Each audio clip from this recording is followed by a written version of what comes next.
everyone. Welcome to the October 8th, 2024 meeting of the Portsmouth School Board. May we have the roll call, please, Patty? Sure. Kate Herman. Elizabeth Barrett. Here. Tish Campbell. Nancy Clayberg. Here. Pip Clues. Here. Brian French. Here. Lee Hudson. Byron Maddow. Here. Carrie Nolte. Here. Lisa Rappaport. Here. Nathan Delaney. Here. I did not hear that the recording started. Oh, not in this room, Okay. You good? but we're good. Start over? Nope. We're good. Thank you, Kerry. Can we all stand for the Pledge of Allegiance? Pledge allegiance to the flag of the United States of America and to the republic for which it stands, one nation, under God, indivisible, with liberty and justice for all. Okay, the next item on the agenda is announcements and recognitions. Do you want to start? So I'll do a couple quick ones. Just two different visitations happening from sister and friendship cities connected with Portsmouth, and we have next week, starting next week, the tail end of this week, Nishinan, Japan. We'll have students and staff, including the principal from Nishinan Gasue, our sister high school in southern Japan. Will be here on site. I think, as most of you know, we have a longstanding relationship with Nishinan, connected with the Treaty of Portsmouth, and we've had exchanges going back and forth for many years now. So that will be happening at the tail end of the week, and then right now we have students from Italy, from a friendship city of ours, Santa Arcangelo. Thank you. 12 students, 4 staff members, and the mayor of the city are all here in town this week. They're part of doing home visits with folks. We'll have a bunch of tours and exposure to what we do here in the school district, and then opportunities to visit downtown.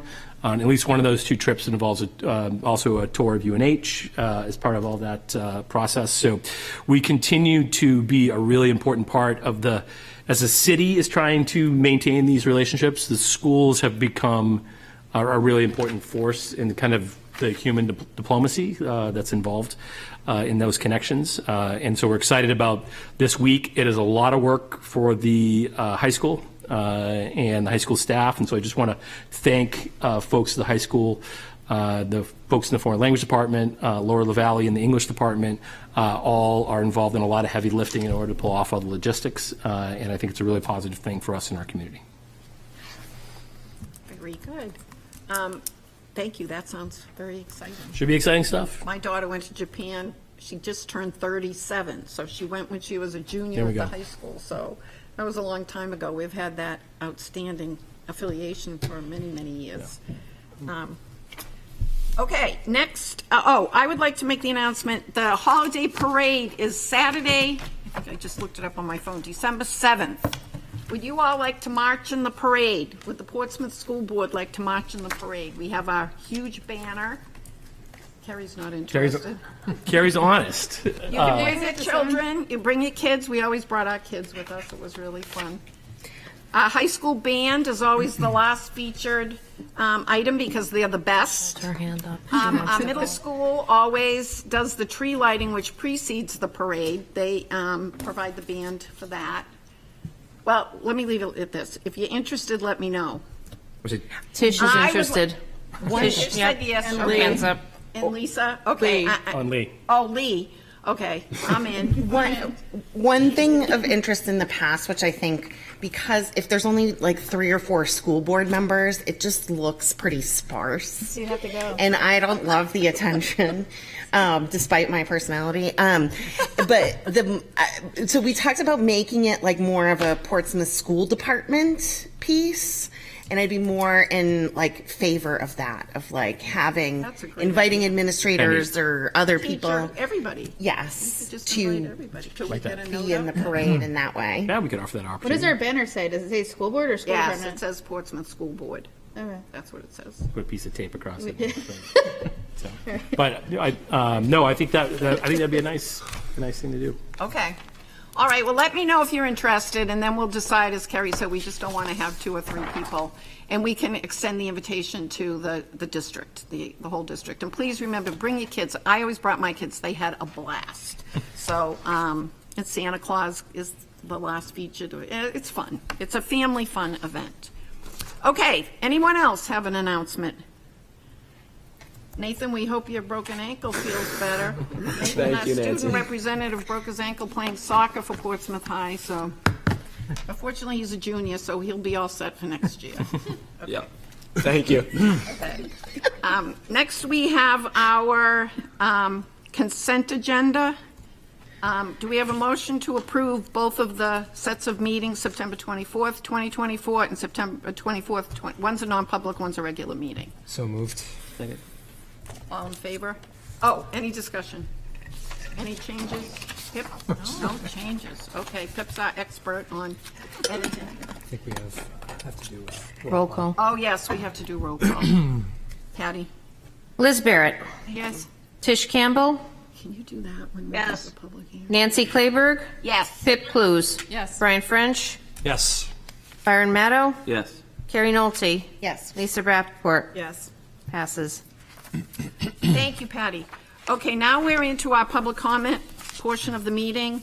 We have, let's see, 1, 2, 3, 4, 5, 6 speakers tonight. Thank you for coming. The rules are, please come up to the podium and state your name and address, and then you may speak for 3 minutes. Okay, at 3 minutes, Brian's gonna time it, so we'll let you know when 3 minutes is up. Okay, our first speaker is Stephanie Blandina.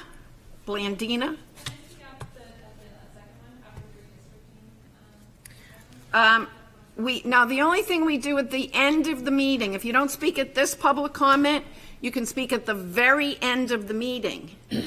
That we reopen the public comment at the very end. That could be 11 o'clock. No, don't it'll know if be you like wanna 10 wait o'clock. that We've long. been doing better.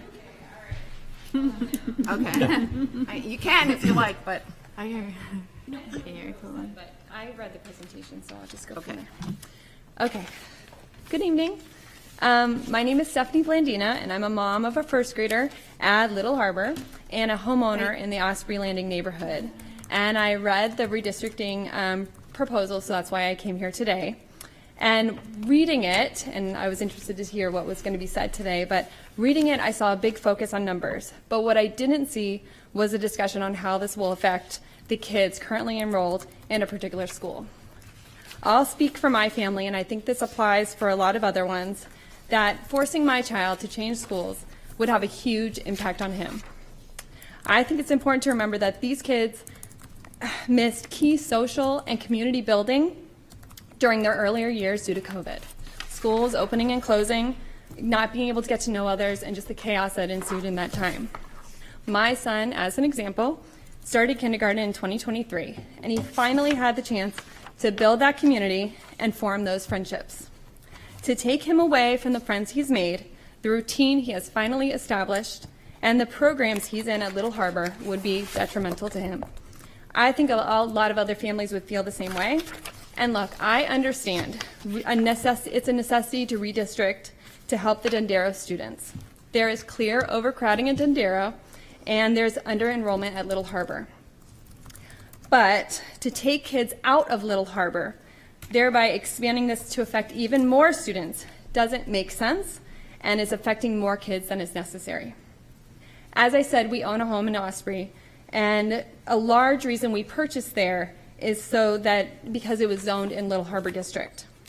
I understand that New Franklin, which is what is being proposed, is a good school. We're lucky we're in Portsmouth. We have a lot of great schools. But we made a choice when purchasing our home that was right for our family and have enjoyed that choice for the last 2 years. Our neighborhood is also growing. We have the addition of 9 homes being built for families, and those families are taking into consideration the zoning and making the same decision we did years ago about what school is best for their children. So to find out yesterday, I might add, that the choice was being potentially made, our choice was being potentially taken away from us is one reason I want to speak today, but the real reason is the effect that this could have on the kids currently enrolled. I hope that in this presentation you take into consideration these children and not force them to leave the friendships and support systems that they have already established. I think that from reading, the next steps are community outreach. And honestly, I was just made aware of this yesterday, as I said, and others I've spoken to had no idea that our neighborhood was being considered of redistricting. That is a large concern. That outreach hasn't already occurred when making potential plans that would affect our children and our families. So here's what I think should be made clear in the presentation and what needs to be addressed. You only have 10 seconds. Okay. My quick questions. There's plan to reassess based on feedback.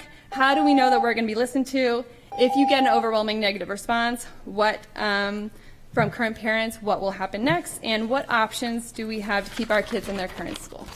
Thank you very much. What's your address? Oh, sorry, 3 Sanderling Way. Sanderling.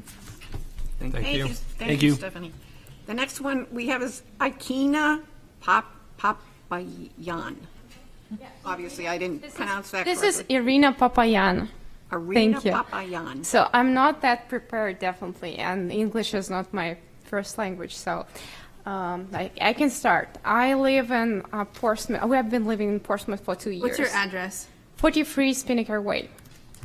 So that proposal that I was looking at yesterday means that my daughter can be moved from Little Harbor to New Franklin School. And we moved to Portsmouth 2 years ago when my daughter was 6 years old. She didn't know any English at all. And we were so lucky that at Little Harbor we had full support. She had her ESL teacher who helped her to learn this foreign language. Now she's fluent in both languages, which we love. She's thriving. She loves her school. She loves her friends. And we've been moving a lot last 3 years, our family, and she has been changing, I think, three different schools. And she's finally settled. And we're renting a place which belongs to Little Harbor area in Portsmouth downtown for about 1.5 years. And when we had to move from that place, we were looking for a space to make sure she's staying at that school. That was the key factor. Doesn't matter how expensive, or we were willing to continue renting in that district. But then we had a chance to find that place at Spinnaker, and we were so lucky that that place still belongs to Little Harbor, so she can continue going to that school. And what I was reading yesterday was really shocking to me. I cannot imagine my daughter moving to a different school because she's now all settled, feeling super confident and comfortable with all her friends and teachers. So I'm proposing just, to learn more how it can affect kids from Spinnaker, from Osprey Landing, and from this area. How can this affect how your decision can affect these kids?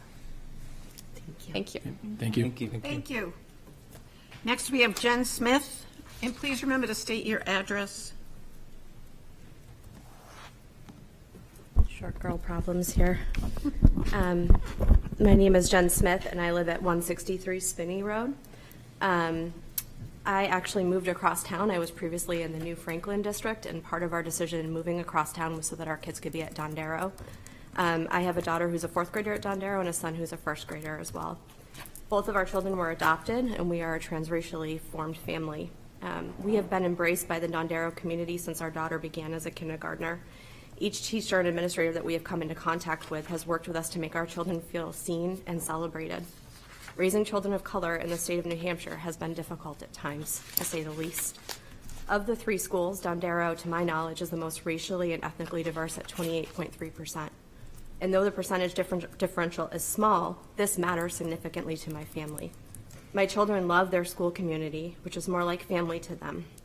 The culture, weekly, and annual traditions at Dondero has been carefully crafted by our amazing PTA and every single member of the Dondero staff. My kids are enmeshed in this culture and are happy to go to school every single day. As I understand the proposals, our daughter would be grandfathered and permitted to complete her time at Dondero. So I'll focus on my son, who has significant challenges as it relates to his ability to be successful in an educational setting. He has several diagnoses which have resulted in an extensive IEP, including an AID that is now with him for the entirety of the school day. We have worked with many practitioners over the years to help address his needs, and most recently are working with a psychotherapist to help us at home. She has reviewed his IEP that's been written by Dondero and has said to us on more than one occasion that the people and the services he are receiving are outstanding. She has been continually impressed by their thoughtful observations, reactions to situations, and implementations of strategies to help him thrive. We have worked with Dondero's IEP case managers, speech therapists, school nurse, teachers, behaviorists, aides, and occupational therapists on almost a daily basis to help set him up for success. He is thriving at Dondero. He's starting to read, something that many professionals told us would be extremely hard and slow for him, and he's doing it this year. This is a result of the people that surround him. It has taken over a year for them to get to know our son and try strategies and redirections so that he can learn. If we have to move him out of Dondero, we will be starting all over again. This transition would be incredibly detrimental to him and the progress that he has fought so hard to make. It is my belief that sending him to a new school would significantly set him back. And I would ask that this committee provide opportunities to consider the individual student and the impact that it has on them. Thank you. Thank you. Thank you, Jen. Next, we have Jess Harris.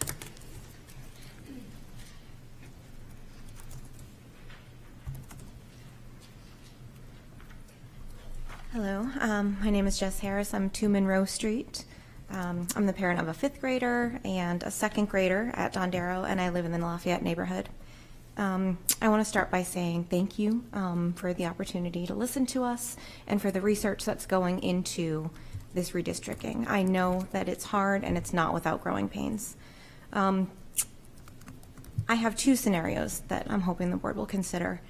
First, my son is in 2nd grade and has an IEP through which he's made tremendous gains over the past 2 years. With the proposed plans, my son would start 3rd grade in a new school with a new special education team, and I have concerns about how that change will affect the momentum of his progress. I'm just asking if the committee has considered students with IEPs. Second, I'm currently serving my 3rd year on the board of the PTA at Dondero. 4 out of 5 of the current board members live in the Lafayette neighborhood or Hillside neighborhood, as many of the people who show up to the PTA meetings are also from those neighborhoods. I just want to make sure that the committee is giving consideration to parental involvement in the schools as they make this decision. Thank you. Thank you. Thank you. Thank you, Jess. Next, we have Mariah Morgan.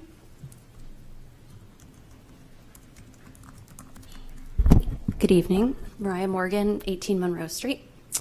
I'm here to represent the parents with children who have not yet entered Dondero, but have a sibling who is grandfathered into existence at Dondero. My son Everett is a 3rd grader at Dondero. He loves it. It is his home.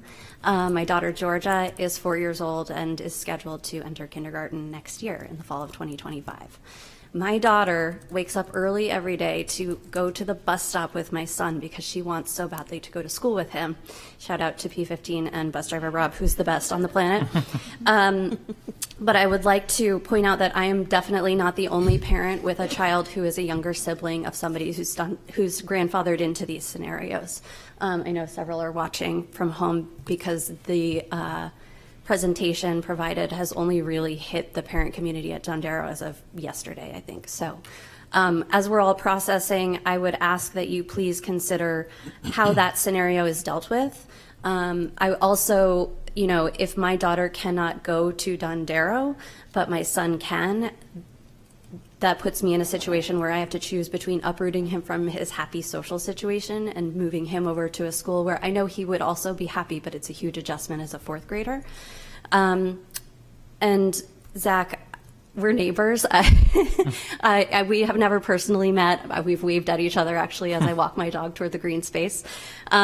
But it was pointed out to me that you have a child who is a student at New Franklin, and maybe I'm making a wild assumption, but perhaps that was because of moving a child to Dondero might have been an uprooting as well. I guess I would ask this board to please consider the impact of that on the sibling situation and be very careful as you move forward. And thank you also for your consideration in this time. I know this is not an easy process. Thank you. Thank you. Thank you, Mariah. Next, we have Peyton Allen.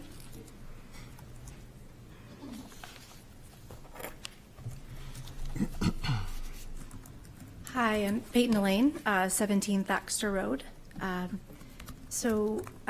We have one daughter, Victoria. She's in the 2nd grade, and she's an only child. So, as I don't know if any of you have only children, but obviously there can be a little bit of isolation for an only child. And so for her, her friends and her family, that's her community. And we have a close-knit neighborhood. We have a close-knit, she's very close with all of her friends in school. And so, you know, I'm looking for, I'm just sort of looking for a little bit of recognition on children that this is their family. So if we were to uproot her and move her to a new school, then she would possibly need to make new friends again and would have to sort of start over. And that would be really hard for her. You know, in addition, our neighborhood, and for me actually too, I'm actually very involved in Dondero. I am part of the PTA. I do Teacher Appreciation Committee. So for me, it's also a community for me as well. So I'm sort of looking for possibly if there can be outreach to parents that are possibly within the redistricting scenario to say, hey, what would you possibly want to do? Might you want to move schools? Maybe give people the option to see and sort of take a vote and sort of see what people might like to do to see if it might be feasible for some people to stay where they are if that's what they choose, or possibly, you know, or have everyone move if you have to, because I know this is a difficult decision, but really looking at some families that might want to stay, some families that might be willing to go ahead and move to the redistrict school and allow the children that are there to finish out the rest of their elementary education. So, thank you. Thank you. Thank you. That's everyone in the chamber. Do we have anyone on Zoom, Patty? There's nobody with hands raised on Zoom. Nope. Okay. Okay, thank you all very much. Yep. Yes. I would like to make a motion to suspend the rules and move up that presentation. I know it's pretty far down. Second. Oh, sorry. I guess we need to have a roll call vote. Yeah, we need Yep. 2/3 too. Oh, okay. Elizabeth Barrett, Yes. Tish Campbell, Yes. Nancy Clayberg, Yes. Pip Clues, Yes. Brian French, Yes. Byron Maddow, Yes. Carrie Nolte, Yes. Lisa Rappaport. Yes. Unanimous. Thank you, Patty. All right, I'm going to turn it over to Byron and Kerry.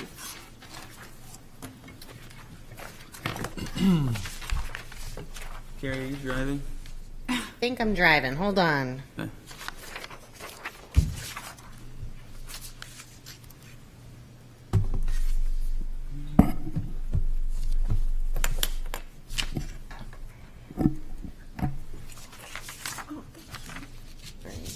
Okay. Good? Yeah, I'm good. So thank you so much for coming here. I think in hearing all of the public comment around this, and so apologies to those, but we felt like that was what the public comment was, so we're moving this up on our agendas, although we have lots of other exciting topics to talk about, but just in case you want to see your children this evening or something like that. So, you know, this is a really hard decision. I think Byron and I have worked together. The impacts on everything between the schools, there's so much change in this, and we just really appreciate all the feedback. And really what our goal in coming up with this was to come to a point of here's what we think are reasonable options, and then to get the board's kind of review of that, and then our plan to kind of move this out and get community feedback and learn from all of it. It almost feels like we need to have something. We need to have a presentation, a physical something of what the possibilities might be. But that also feels to folks that we've made a decision, which we absolutely have not. And we are both data geeks and mapping geeks. So it came that some of those parts of our other lives were helpful in this to guide us in this really difficult and challenging decision. Yeah, thanks. And I just add, I appreciate all the comments this evening from the parents. And as you all know, both of my older kids went through Don Darrow. We've been active members in the PTA, and I have so many. I was talking to my wife before coming down here about the amazing experiences and how incredible the administration and the staff has been at that school. So I just want to say that. Is that better? Yeah. Okay. Thank you. But that said, I think let's talk about go through the presentation. So where we are now in the potential in this timeline is this initial options of the community. And to Carrie's point, I think there needs to be essentially a starting point to facilitate the conversation moving forward. This represents the culmination of the last several months of work between Carrie and myself, the 3 elementary school principals, some consultation with the middle school principal, as well as city staff and the administration. And it comes after, discussion at during the budget cycle of last year around modular classrooms. And I remember sitting with the Don Darrow PTA and listening around, concerns and feelings of inaction over years because of the size of the bubble classrooms. And so I think that, this is a place in the overall timeline. It is not the beginning of the conversation necessarily, but it does represent a point at which we can start to talk around potential solutions. And then moving forward, once we get through some initial options that we're presenting to the board, we're intending on having some community engagement. Initial sketch around that looks like taking place at the middle school or at the library, and then taking stock of the neighborhoods that are potentially affected, that have shown up to those meetings and those conversations, and finding a way to outreach to potential neighborhoods that haven't shown up. So that's sort of like the second round, is like making sure we're covering our bases and talking to the communities that are affected here.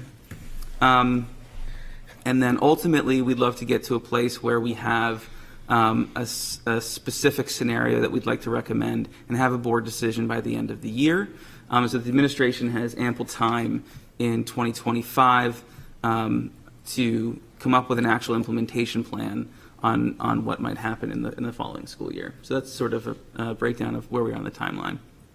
And then maybe taking a step back to the problem in terms of, what are we trying to do? Why are we here in talking about this? There was there's been at Don Darrow specifically, there's a bubble classes currently in 1st and 5th grade, and ultimately it caused in the last at the end of the last budget cycle to procure the modular classrooms for Don Darrow. There was, and this represents population movement in the city in terms of, just to say, overall, the school population is down. So there's ample space in our elementary schools to have all of our students be equally distributed. It just so happens that the population movement in the last 10 years or so has been such that the Don Darrow catchment has had the largest population growth, with dwindling population in the Little Harbor area. I'm not going to go into sort of the reasons potentially why, other than to say it's, I think so anecdotally it's likely due to the economic burden of housing in the Little Harbor area versus Don Darrow. And then we had focused on class sizes a lot during our initial discussions, but I think that as we work through the problem space has become more clear to us that really our goal is to have equitable use of the spaces, right? So, for example, current enrollment numbers, and you'll see the enrollment numbers that we're going to have present today were taken in August. But current enrollment numbers that we most recently received show essentially the same number of students at Little Harbor and Dondero, so around 325 students, where Dondero is using all 19 of their natural sort of like designed classrooms plus the 2 additional modulars, and Little Harbor is using 19, and they have somewhere between 24 and 25 natural classrooms. So what that speaks to is the potential ability in some buildings to offer programming that isn't available in other buildings, which speaks to inequity in the system. And I think that's something that is really where we're framing the problem space now, is we want to make sure that if we have space in the schools, that space is distributed evenly, so all of the programming can be equitable in terms of access from the students. And additionally, as we've seen population move, and looking forward, there's some thoughts around there's potential a baby boom from the COVID era coming through. That's yet to hit the schools, but sort of your 3-year-old, your 4-year-old population right now may be a large bubble coming through.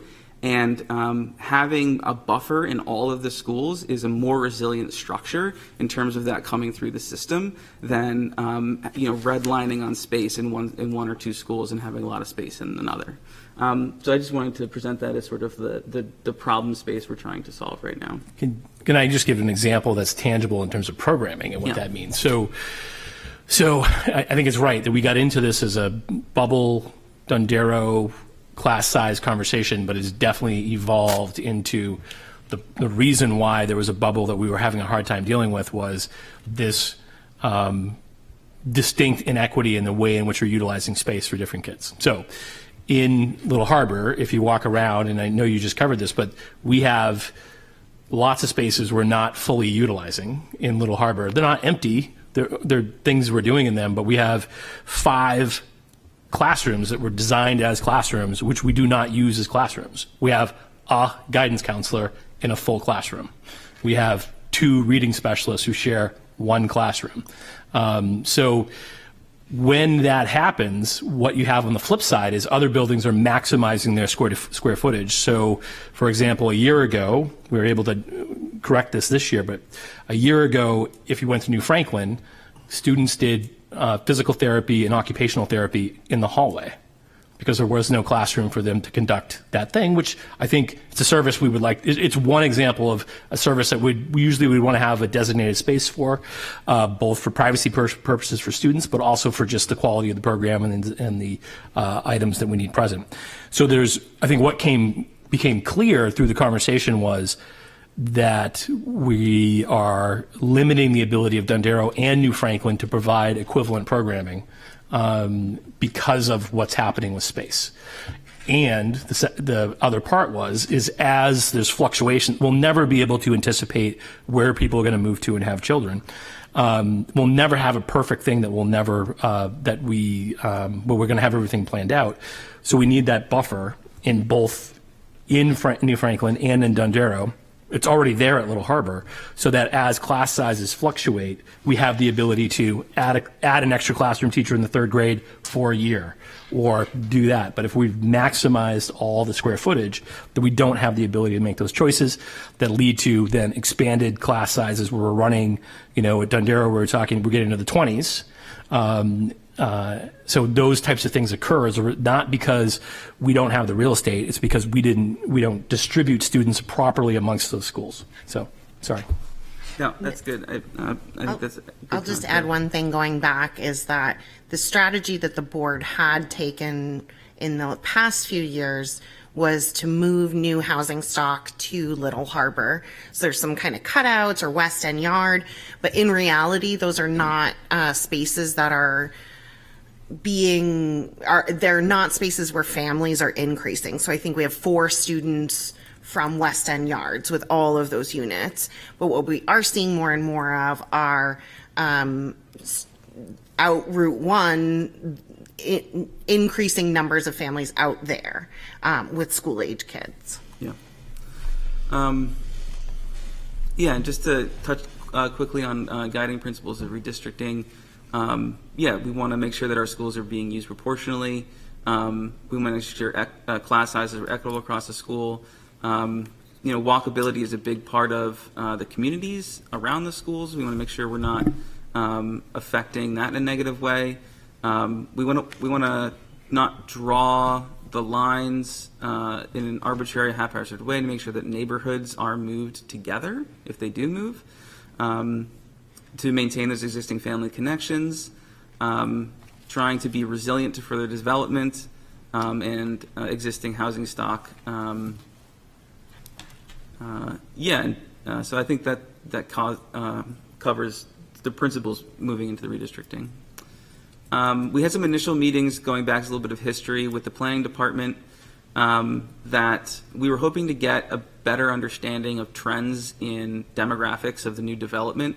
And we didn't get a ton of information from that. Ideally, we'd love to be able to model if there's new apartments going in by Yokins or there's new apartments going in by the old radio station, like what is the model in terms of the city planning department of who's going to be there.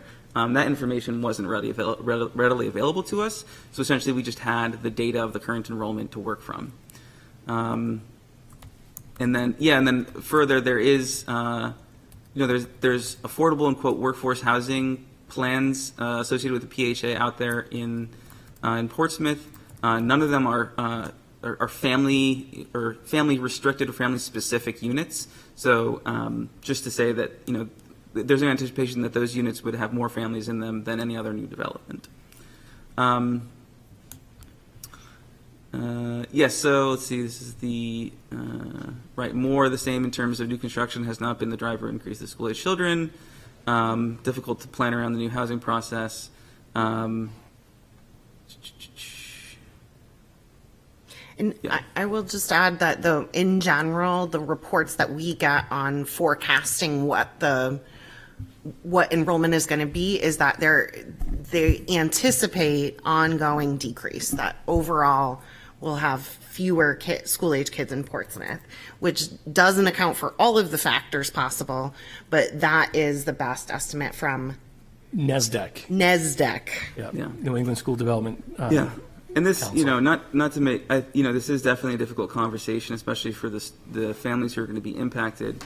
There are some conditions of this which I think are on the upside, and that is that we have plenty of space in the schools for the kids that we have, and we have 3 really strong elementary schools. And so I think those conditions, I'm definitely glad to be working within that problem space as opposed to the flip side there.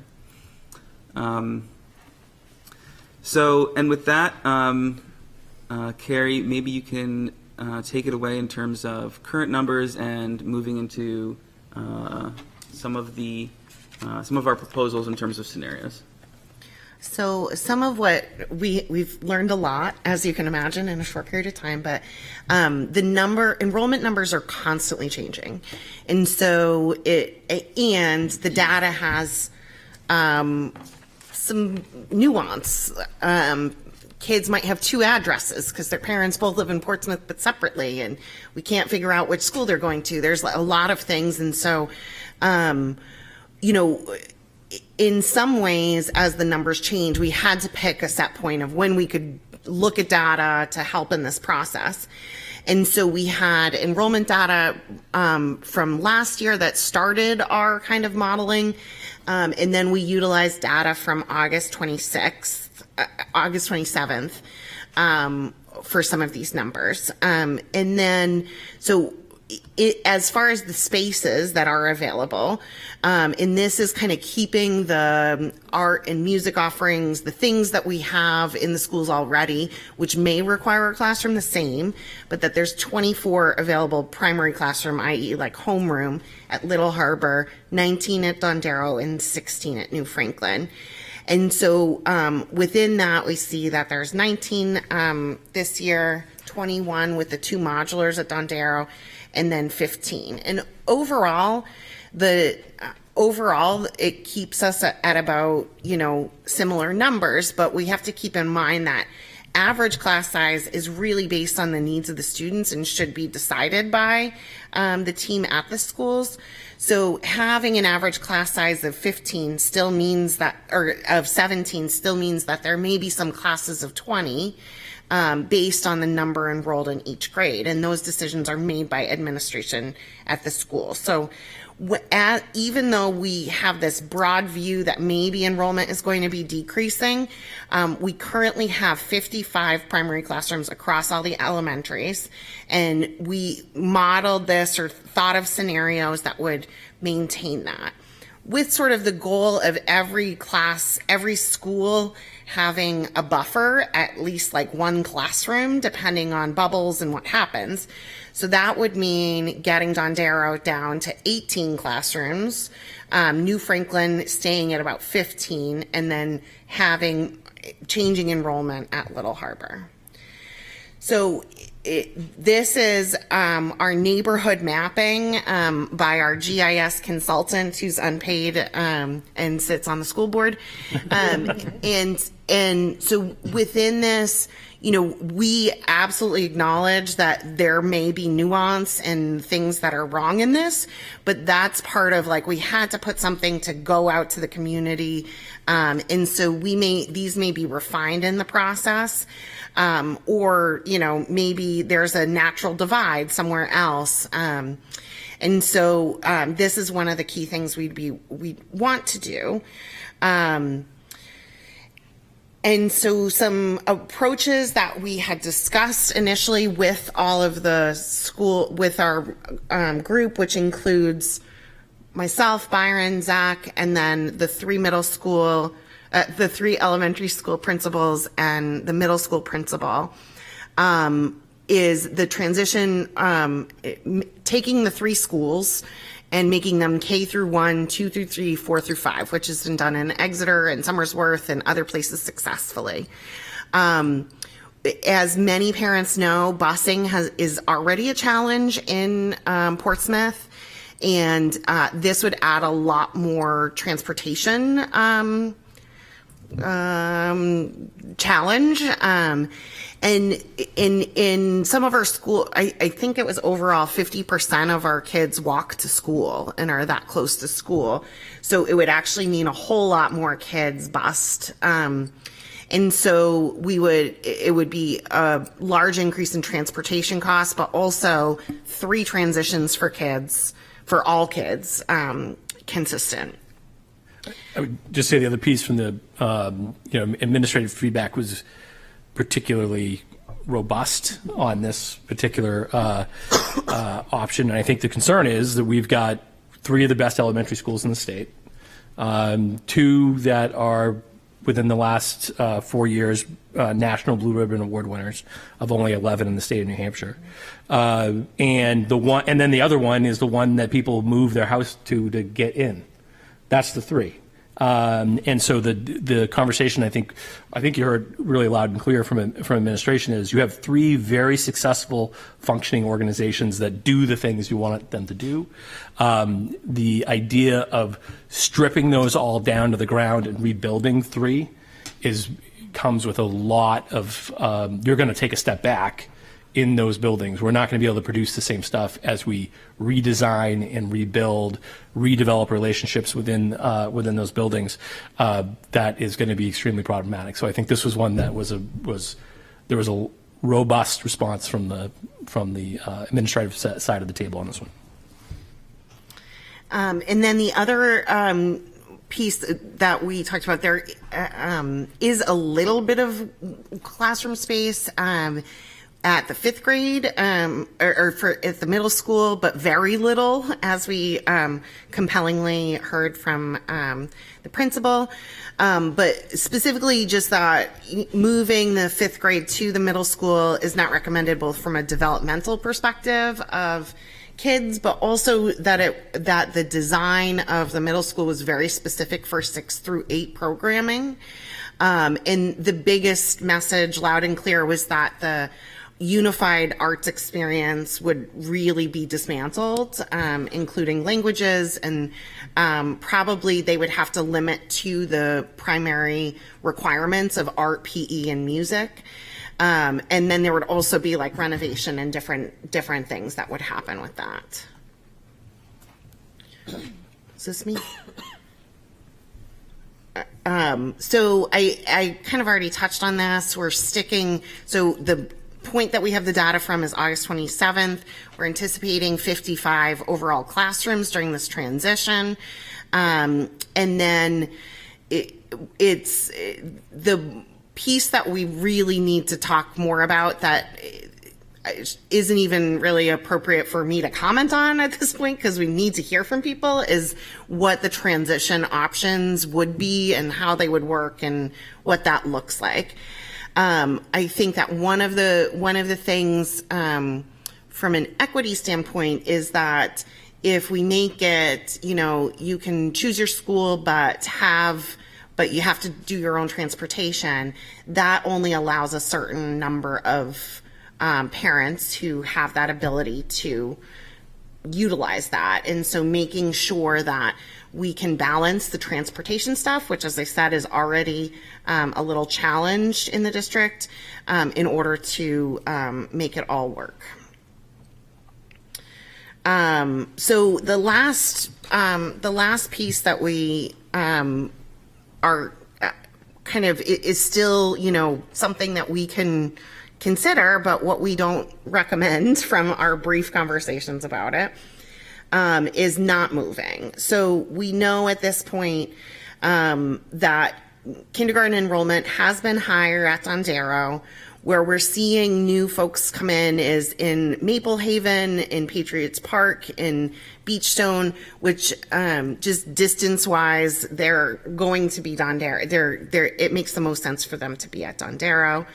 And so it is an option, but not one that we recommend at this point.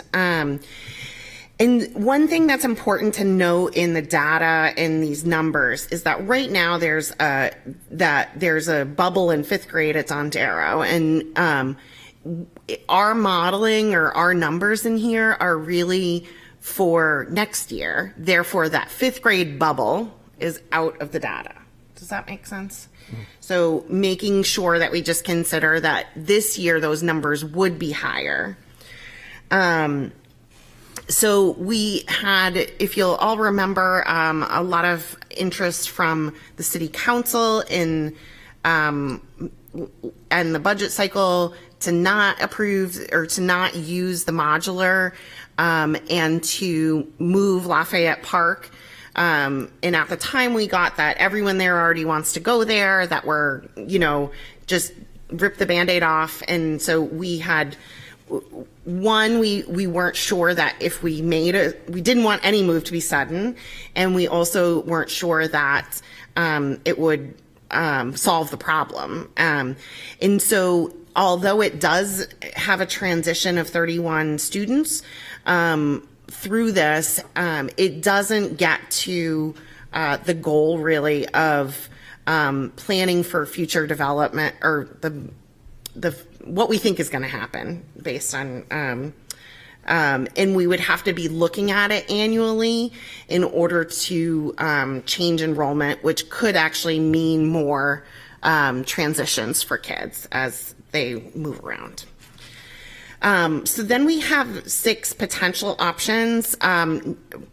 Likely our final option is not going to be on here right now, but at least where this is so panic inducing for parents and for myself is given all the numbers and the distribution of students, we wanted to try to figure out what neighborhoods could be moved or be affected so that we make sure that we're talking specifically to folks in those neighborhoods or doing community forums and making sure that everyone is well aware as this comes. And so it's so hard to see, but hopefully you can see it on the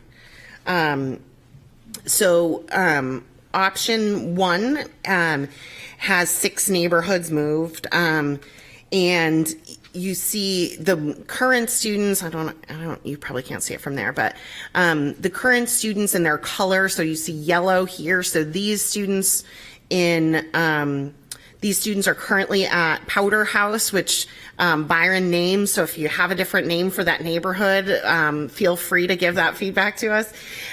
Would transition to Little Harbor. This is the closest geographic distribution that works for the numbers that we have. Meaning that we have swaths of the city, and this is where they would go. This does propose moving Osprey. We had actually received outreach previously that Osprey folks wanted to be at New Franklin, but obviously there's going to be mixed opinions on this.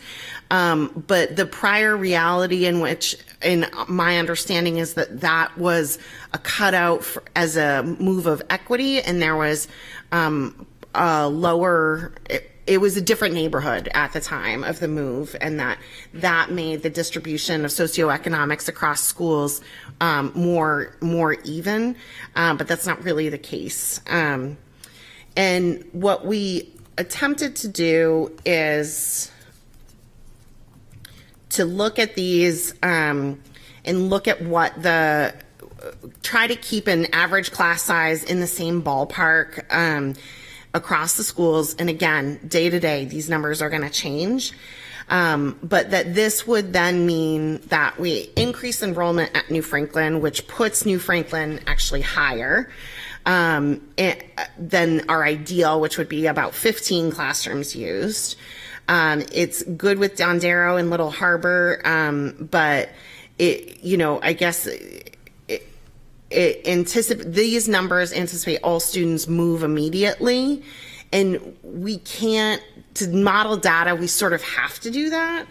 And then we had sort of, it was mentioned to kind of model some of those different options, which we can try to do as time goes on. And this, I think, in hindsight, is actually more confusing than is worth it. But the intent was for us to be able to look at and review what happens if those entering 4th and 5th, so current 3rd and 4th graders, can choose to stay. And what if all students remain at their current school and 50% entering 4th and 5th remain at their current school, and then all move immediately, just to make sure that we stayed in the same kind of wheelhouse or ballpark for those.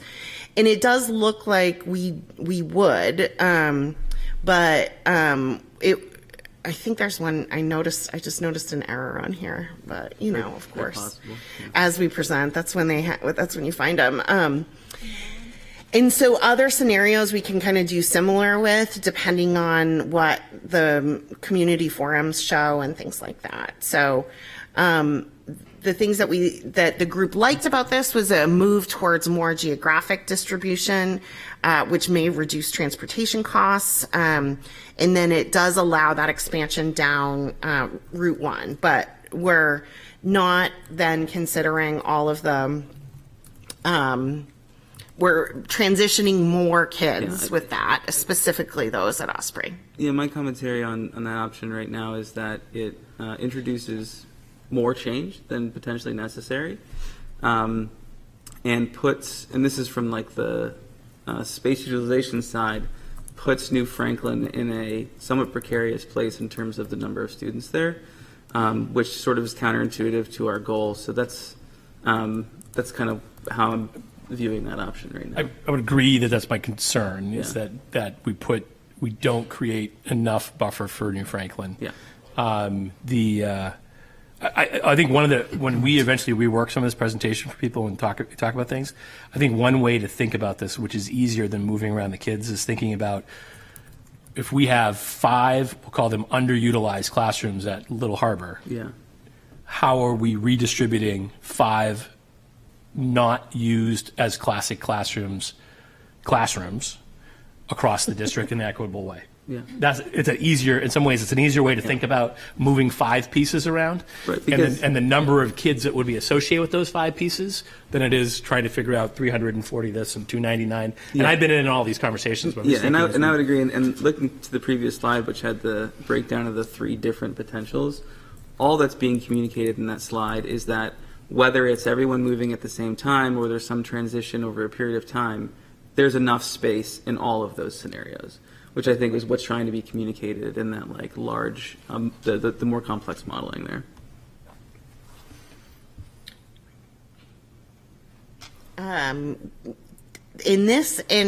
Our option 2,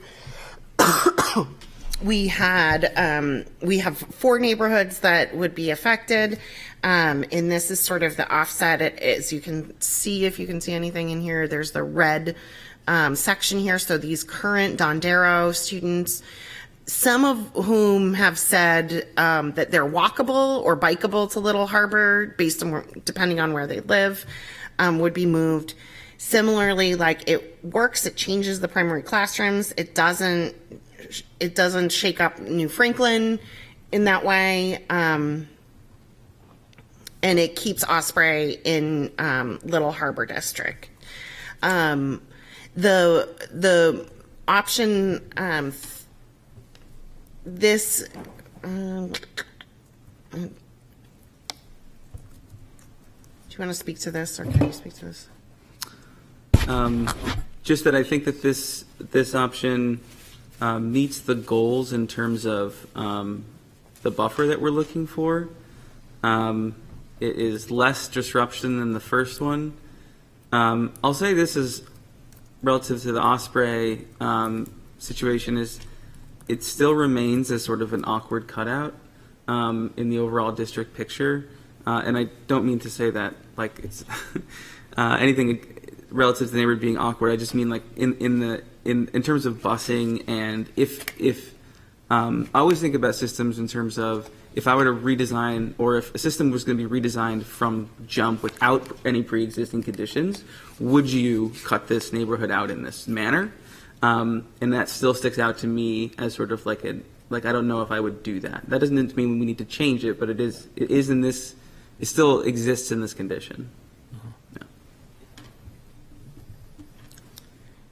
And then our third 7 neighborhoods move. We're just going to keep going to all of them. This was specifically because in options 1 and 2, the Wamisit neighborhood, which is, I can't even explain where it is, but behind Crossroads. Which has is our primary kind of public housing for families, or one of the primary ones. There was concern about the loss of the relationship with the Dondero team, and that those are trusting relationships, and in a community, and a transition of some of our most kind of vulnerable families that have a good engagement. And so I think part of what becomes challenging is that in order to not move Wamisit and keep that it does become a broader move and a bigger move across the community. But this within this, we would be it affects. Sorry, it's just a little different how it's. So Lafayette and Hillside and Portsmouth Plains would all go to Little Harbor, Powder House would also go to Little Harbor. Oxford and Tucker's Cove would go to Dondero, and then Osprey would go to Little Harbor. Yeah, the move of, in this scenario, just to get a little bit in the weeds, the move of Oxford, which is out 33, I think Harvard is the name of the street potentially out there, is to try and ensure that New Franklin isn't redlining on their 16 classrooms.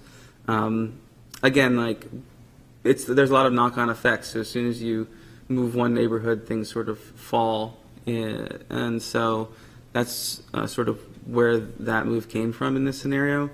But all of this to say, this was sort of the keystone in this was trying to see what happened if we didn't move Wamisit, and what are the knock-ons from there is essentially the thinking here.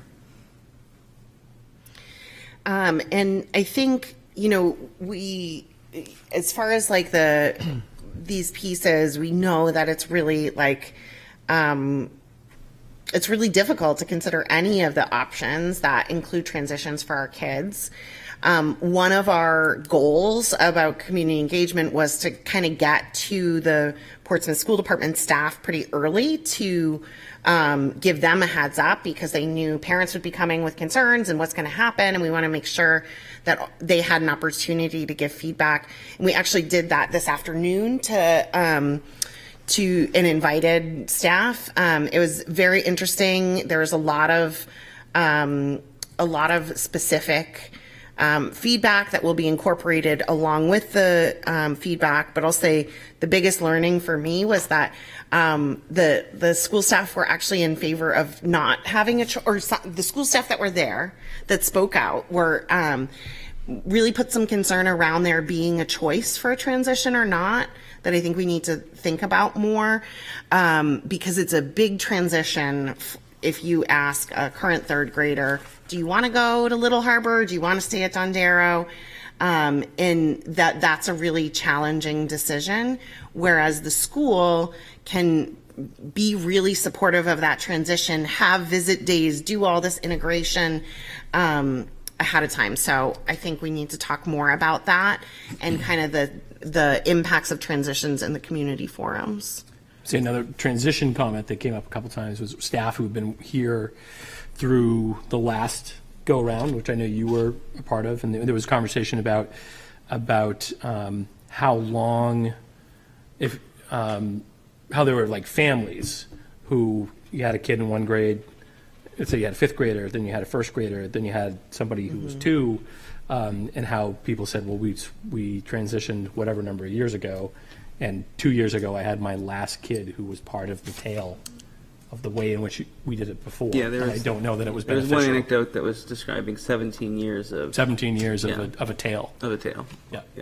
And I think part of it is that there's always been like attempts and a goal in Portsmouth to offer choice. And one of the teachers brought up the choice around remote learning or the half day, and then everyone wanted mornings. And so it was like they tried to accommodate this choice, but at a certain point they just had to be like, nope, sorry, you're in the afternoon, because we can't accommodate everyone. And so it's just really hard. And so I think that, the point of choice and who gets what and what exceptions are granted really needs to fall to the administration to make that as time goes on, or as this. So I think we're going to be looking for the board to be approving the bigger plan of redistricting with some big understandings of what that transition could be, but also that there, that's not the, and we're not coming to your house and taking, no, I'm sorry, I can't even go that way direction, but there's other options too. So this is the discussion of next steps. We developed that. I think maybe I have the wrong version up. Sorry. But we sent out this presentation to the committee members, got some feedback. We're here tonight to share this all with you, and then to talk about community engagement. It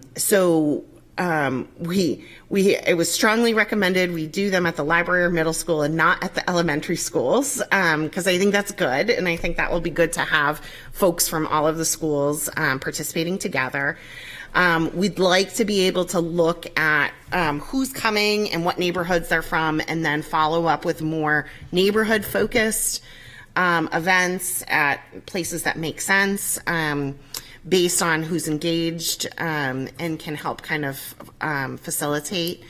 Again, the forums will need to confirm or adjust some of the neighborhoods that are currently there. And then we would have a survey for data collection also that could be sent out. After that, the timeline that we're thinking is that once that community engagement happens, there would be a follow-up redistricting committee meeting in mid-November. We would come back to the 26th meeting of the board with some results and some initial feedback, get additional board feedback, and then be looking to December 11th for the board decision on redistricting.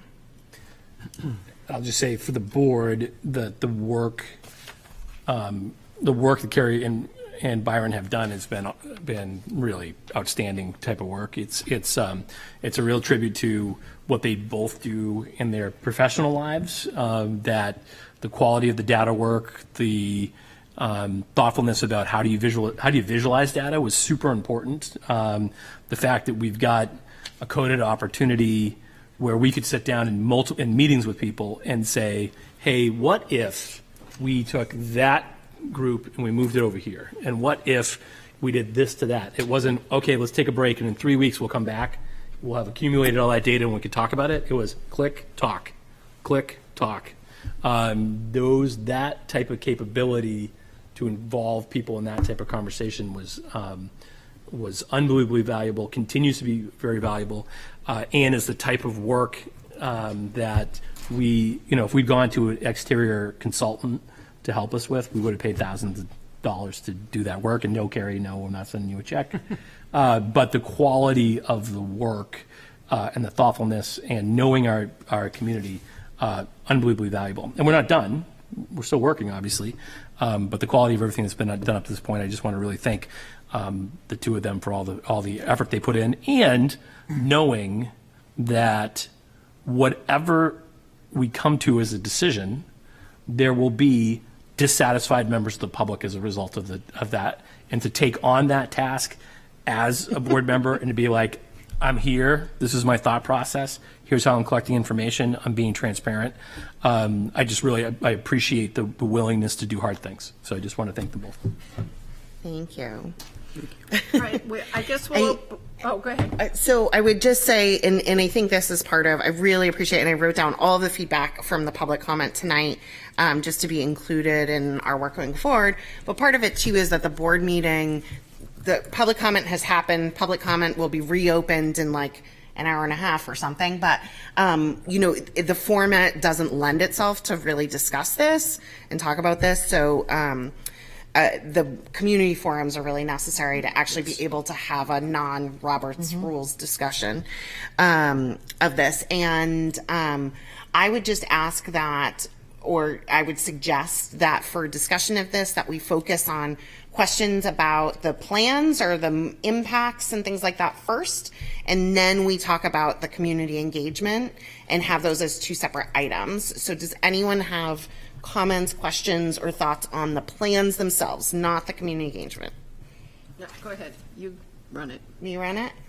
Liz, Barrett. All right. I want to shed a tear right now because I feel like this is what I tried to latch on to. I mean, not that this is what I was envisioning, because I don't think I could have ever envisioned this, but I had so much frustration when I was in the prior committee meeting a couple of years ago when we were talking about redistricting and we were looking at NESDEC numbers, and NESDEC numbers didn't paint a picture for me of what our community looked like, but I had no idea what our schools looked like. I didn't know, I knew what Dondero looked like because my child was there, but I was concerned that there was extra space or these classroom spaces. So I thank you so much for really delving deep and working with Zach and the administration to understand our spaces.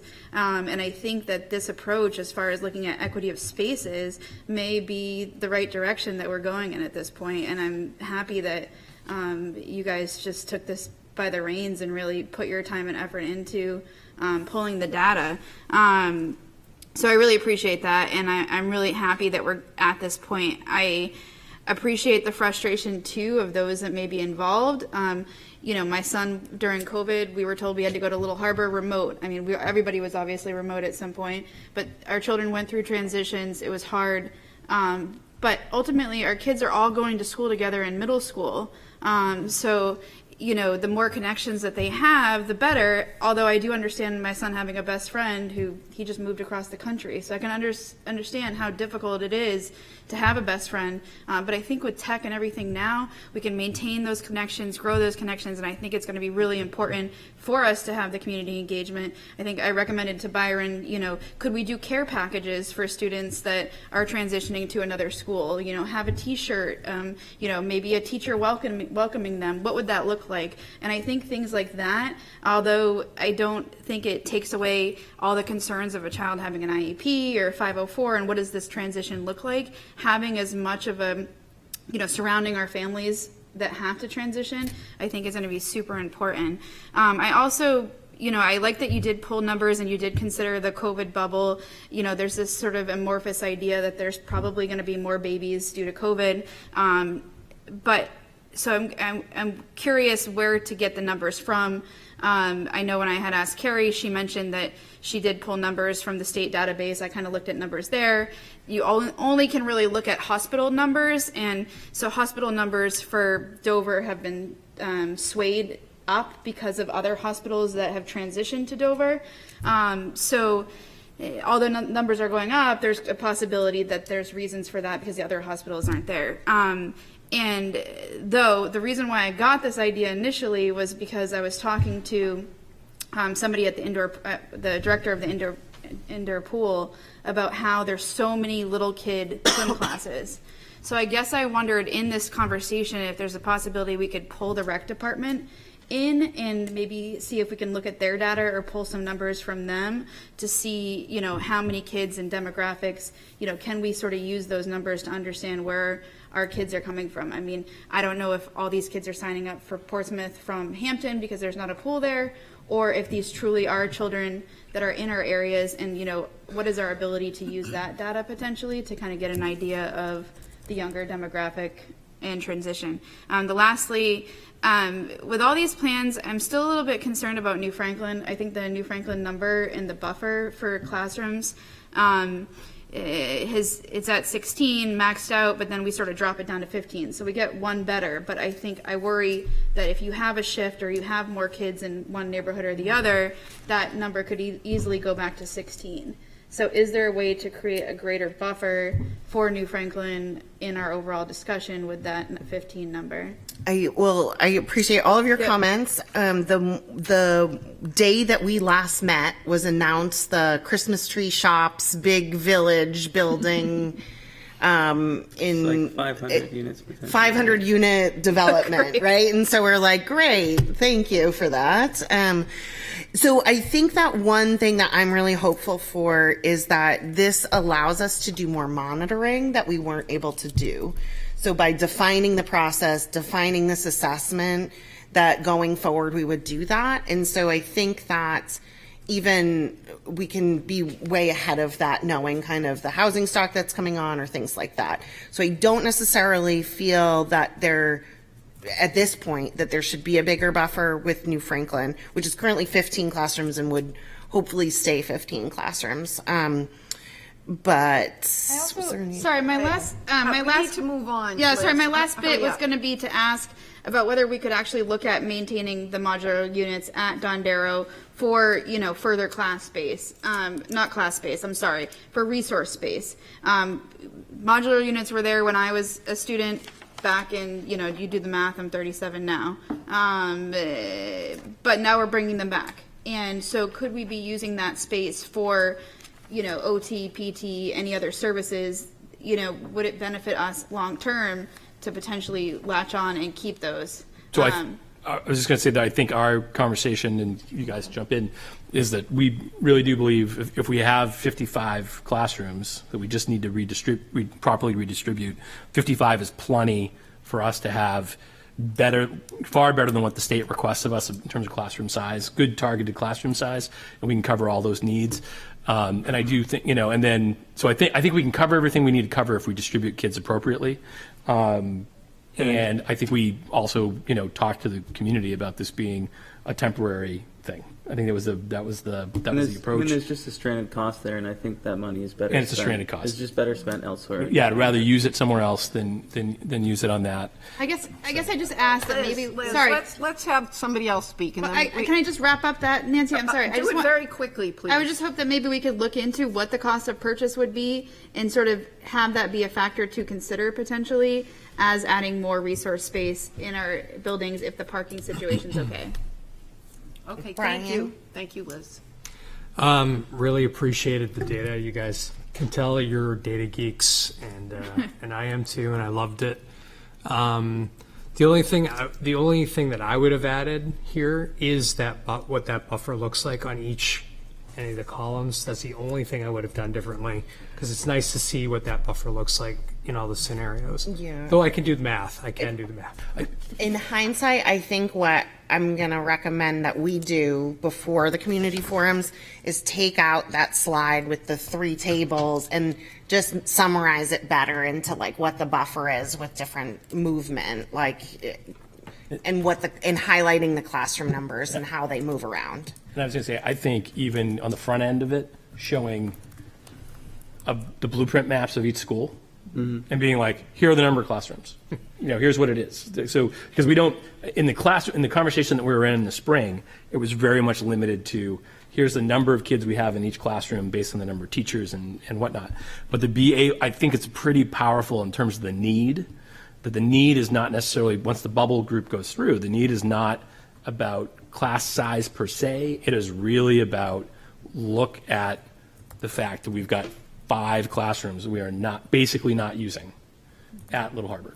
And you've got a scramble for space at the other 2 buildings as a result.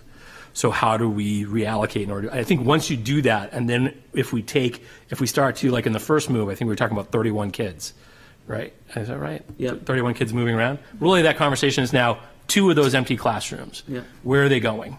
And how are we redistributing them? And if the goal is eventually that based on the size of the buildings, let's say that one model could be, we want 1 empty classroom at one, we're not going to call it empty because they're not going to be empty. We're going to use them in some way. 1 underutilized, non-traditional kind of classroom space at New Franklin, 2 at Little Harbor, 2 at Dondero, or 3 and 1 because of where we think the growth might be long term.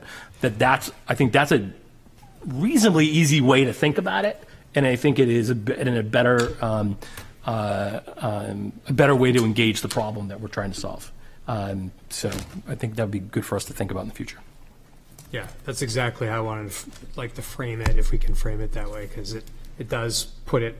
And when you said with the buffer, you were meaning the classroom number, Right, the underutilized classrooms, because just like you said, it might allocate differently from building to building, but it's a great way to frame it in terms of, as you were talking about with equity and also handling bubbles that come through for sure. Right. But you guys have done a lot of care in thinking about all the other factors, and of course, people's lives are going to be affected by this, and so I'm glad to hear that you're going to be doing the community outreach and all that stuff too. Yeah, and one other mention just from talking to some of the staff today, and I very much I think it was Jen that spoke about having a child with an IP, and like my daughter also has that. Like the staff and the team are going to be the ones advocating for that kid to do whatever is best for that kid, and that was very clear. And so I think anyway, there's a lot of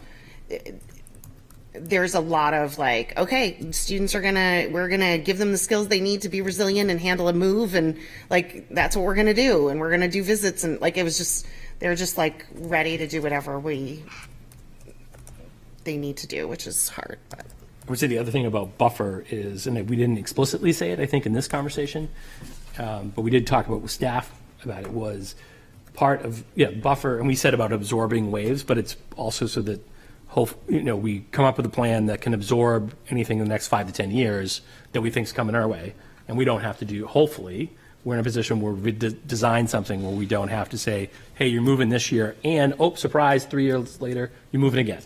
And I think the building in that additional capacity in terms of, we'll call it like kind of educational real estate, creates that possibility that you can never plan for everything, but it's pretty reasonable based on what we think our long-term numbers are that we'd be able to do it. And if I am not reelected to the board or decide that I am not able to run, I hope that the data model will continue, because I do think we've been lacking for a way to track it. And I think that Byron primarily, and I helped him a little, came up with a great strategy to move forward with.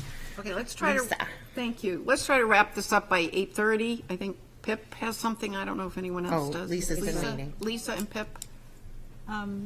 Well, I just want to echo, I found the data visualization so helpful, just to be able to see when you really zoom in who would be moving from where and how that would look. I also just really want to acknowledge all of you who came here to speak tonight. I mean, I moved into this district from out of state in the middle of the school year when my kids were in 2nd and 5th grade for work, and it was hard. But I would say that the school handled it so thoughtfully. Like, there was a chance to meet teachers. My kids were paired up with individual kids who were sort of like wrapping around them and like taking them to lunch and like hanging out with them and inviting them to go with them to clubs and stuff. And so I know how hard it is, so I really do want to acknowledge that, but I also do think there's a lot that we can go out of our way to do in the schools that they kind of already do when people show up mid-year.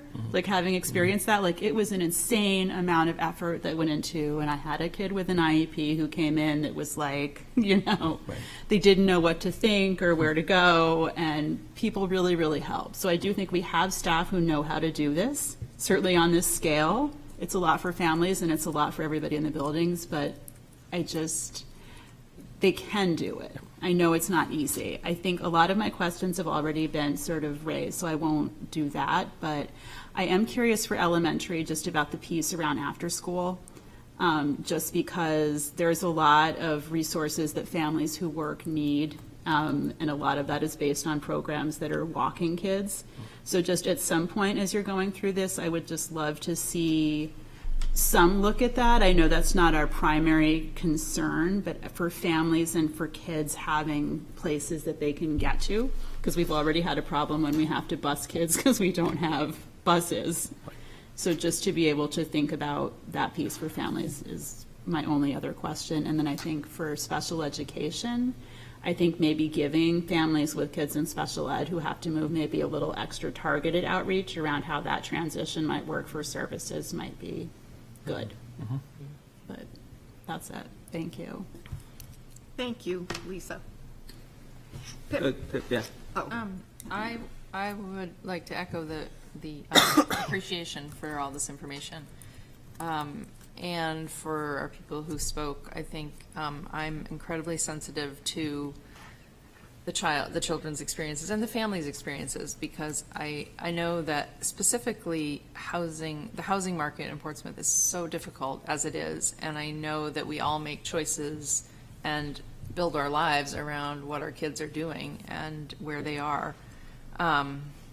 So I'm really personally in favor of trying to limit the number of kids that are affected and families that are affected. And I know that's really hard here. I liked the approach of adding neighborhoods to the schools where there was space as they were built and as people were moving in, because as our parents mentioned, it's pretty difficult when you have made a choice to purchase a home and build your life somewhere, and then suddenly everything's disrupted. And so I like that approach that we were using, but I recognize also that it means busing gets much more complicated and it's more expensive. So I'm wondering if someone could just address that, though. Are those the reasons that we can't keep doing it that way, or does it not move enough people? I think that's more to the point is, so the West End Yards and the neighborhood off Peverly haven't yielded students that, I mean, the total between those two neighborhoods is, I think, 5 students. Yeah, so it's just really not enough movement. Okay. Yeah. Can I also just add to that, as far as being in that committee that did that before, there was no methodology to it. There weren't these models of like, this is what we expect and, this makes sense. It was kind of just like piecemeal in a way. So. Yeah. Well, and the only other thing I wanted to say is just that I do feel like, well, I understand that we're running this operation that has financial responsibilities. I also want to make sure that we are focused on our students and their social, emotional health, well-being, and growth. So I realize that everybody feels that way, and we're keeping an eye on that, but I just would hope that we can go in the direction that will do that best for most of our students. Okay, thank you, Pip. Byron, do you want to sum this up, Byron and Kerry, and we'll move on to our agenda? Yeah, just thanks so much to you all for coming out and speaking tonight. I hope in the community forums we'll be able to have a more proper dialogue and not the way this is structured for that type of discussion. And thanks so much to Carrie and then to the 3 elementary school principals, Joanne, Aaron, and Kate, for their time and work in this as well. It was extremely helpful. So thanks to all those folks, and onward to the next step, I suppose.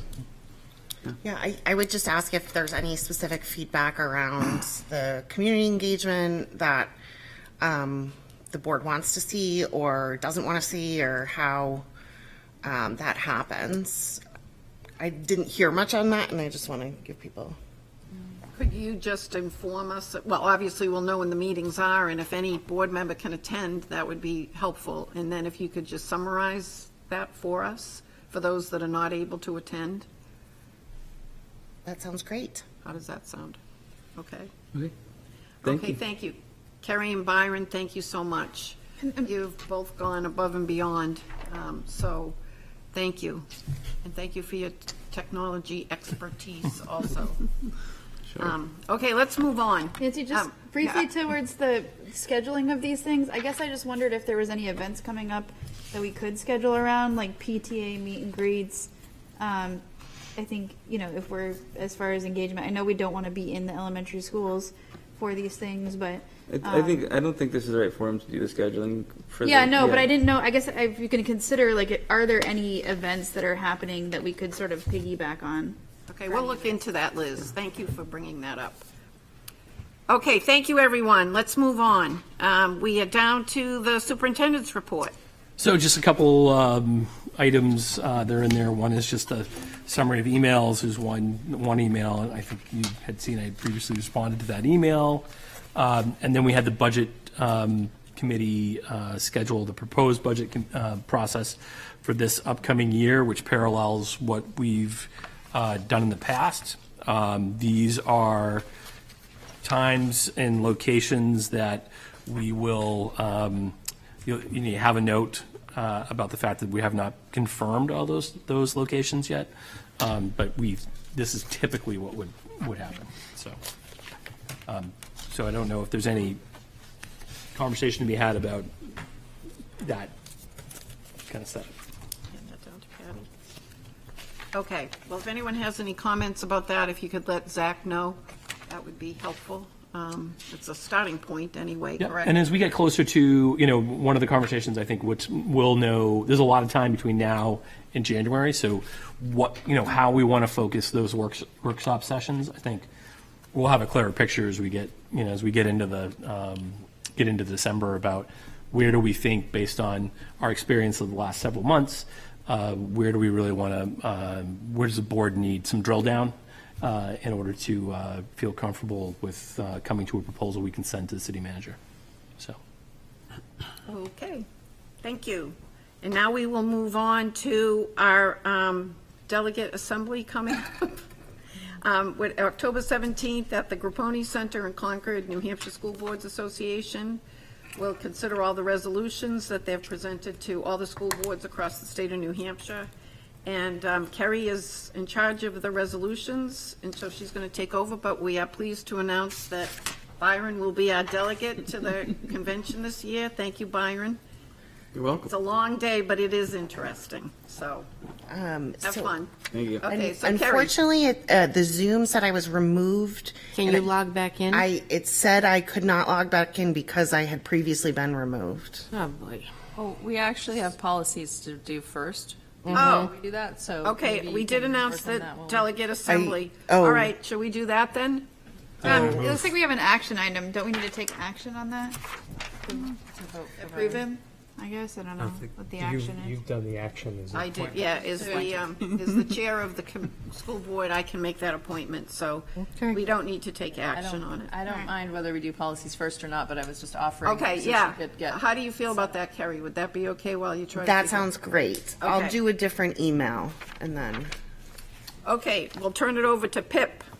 Okay, so we have second readings of several policies here, and I guess I would entertain again to take a motion on the entire block of them, unless there are any specific ones that people would like to call out to discuss. Motion to approve items 1 through 6, I through VI. Second. Great. Do we have to have a vote on that? Yes. Oh, wait, discussion first. Discussion. I'm Yeah. sorry. So, That's easy. are there, as I said, these are all second readings, so we've seen them all, and I think we've discussed most of them, if not all. And there were not consequential changes to any of them since our last meeting. So, are there any questions on them now? Yes, Liz. Sorry, but DAFB looks new to me. As far as I don't know I guess I don't recall this being on at the last meeting, but. I'm sorry, I said the last meeting, but it may not have been the last. I just meant that we've reviewed them all, but. Okay. I think that was a newer one for me, and it looks like there's no updates on it, so I guess I was curious maybe what the discussion is around DAFB. Because the rest of the ones are what we discussed last time. I agree with you. I think this one, I don't recall this title. I thought I got it mixed up with a different one. I thought it was something else. Yeah, I mean, this almost seems like ripe for discussion with Do you the. agree that that's not? We had discussed it before. I'm trying to find where. It looks like maybe it's a new policy, or because it No, says it's it's not approved. There's new. no date on I it. think it was a while ago. A long time ago, maybe. Yeah. Because I actually, I was thinking it was a different policy when I looked at it earlier, but, well,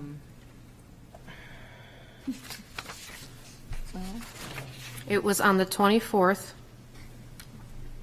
of September it was. that we presented it. Yep. And it was first reading, and it was approved.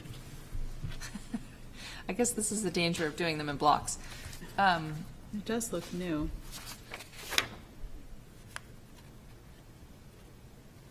Well, we can pull this one out if we want to and Could you? bring I it guess back. But I'm do not you too have worried about. I guess I'm particular just wondering if you could questions just about it? speak to it as all, like the rationale or what. Doesn't sound like I can speak to it very well since I didn't remember it either. But Patty, we did approve it at first reading? Yep. Okay. On the So we've 24th, seen it yep. before.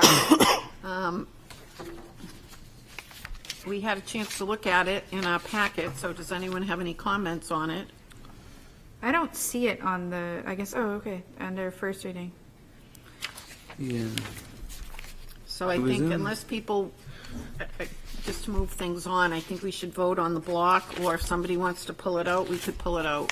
I guess my question on it is how it plays into the redistricting discussion, if at all any. And maybe I already asked this now that I'm saying it out loud.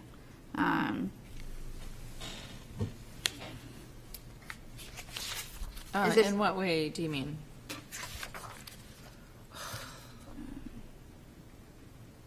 I I mean, don't think we're in violation of the concept of having comparable instructional opportunities at the buildings. I do think, for example, like PT/OT, the idea of PT/OT in the hallway would be something we want to fix, right?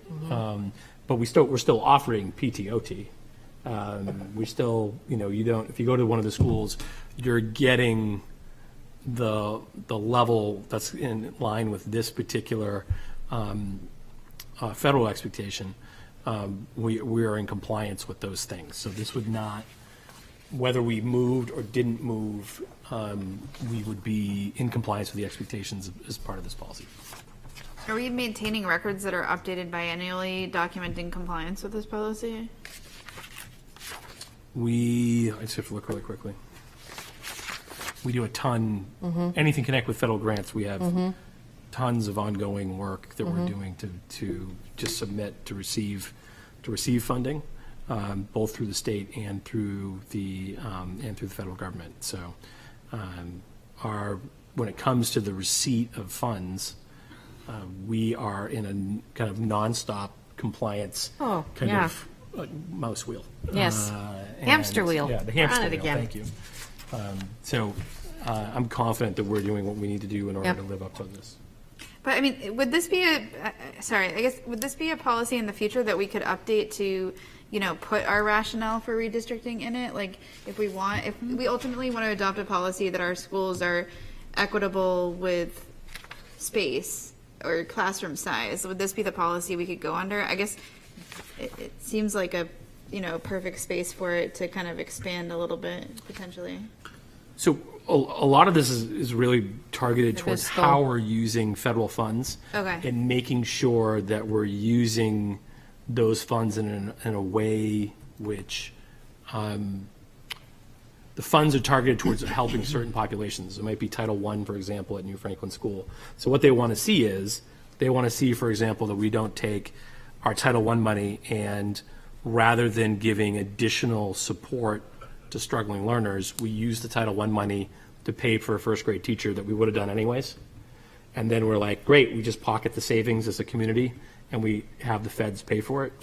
The other thing is too, in the coding of all the policies, D has to deal with fiscal dollars. So this would not be the place to do anything like that, Liz. Okay, thank you. Move to vote. Any more discussion? Any discussion of any other policies? All right, then could we do a roll call vote, please? So this is for approval for second reading of the block of policies listed. I'm going to not read them all, alphabet soup. Elizabeth Barrett. Yes. Tish Campbell. Yes. Nancy Clayberg. Yes. Pip Clues. Yes. Brian French. Yes. Byron Maddow. Yes. Carrie Nolte. Yes. Lisa Rappaport. Yes. Passes. Thank you. Thank you, Pip. Once again, thank you for working so hard on the policy committee. I think we have a meeting tomorrow morning, don't we? Yes. I do.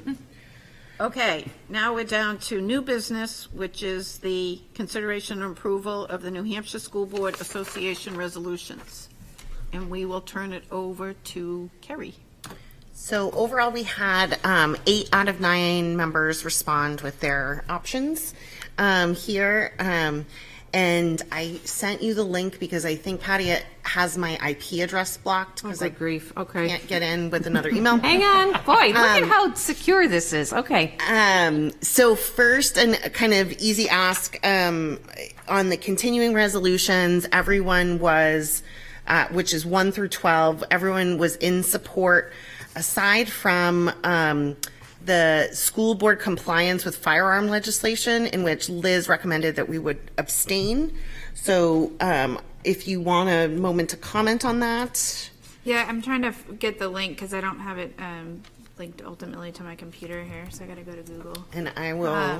And actually, can you zoom in? So, all right, so the firearms, I think we had a discussion about this last year, and there was some back and forth, and I don't think I'm the only person that had put a differing opinion on the abstain from it. But I think ultimately the, unless people change their opinions from when I saw this before. And I'll just read that specific resolution. Is NHSBA will advocate for legislative action that ensures local school boards comply with federal firearm laws and policies. Okay, and then I think this also came up again in some of the new policies potentially. Was there a new one too?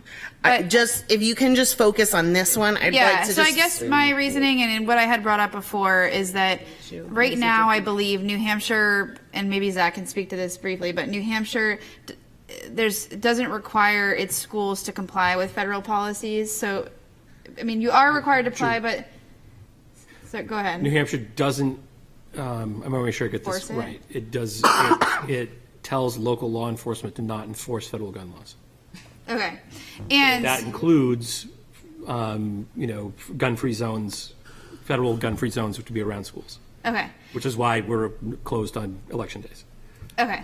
And so the reason why I abstained from this versus like not support or support was because I ultimately, and I've always said that I think there needs to be a bigger conversation around guns and gun use and who's able to have a gun and not have a gun in school zones. Having one officer that randomly shows up once in a while, be the only person with a gun in our elementary schools that's authorized to have it, to me is potentially problematic should a situation arise. And so I think there needs to be a further conversation, maybe on the state level, about this. Obviously, this is an ongoing conversation generally, but that's why I chose to abstain versus supporting or not supporting. Are there any other comments about that, Lisa?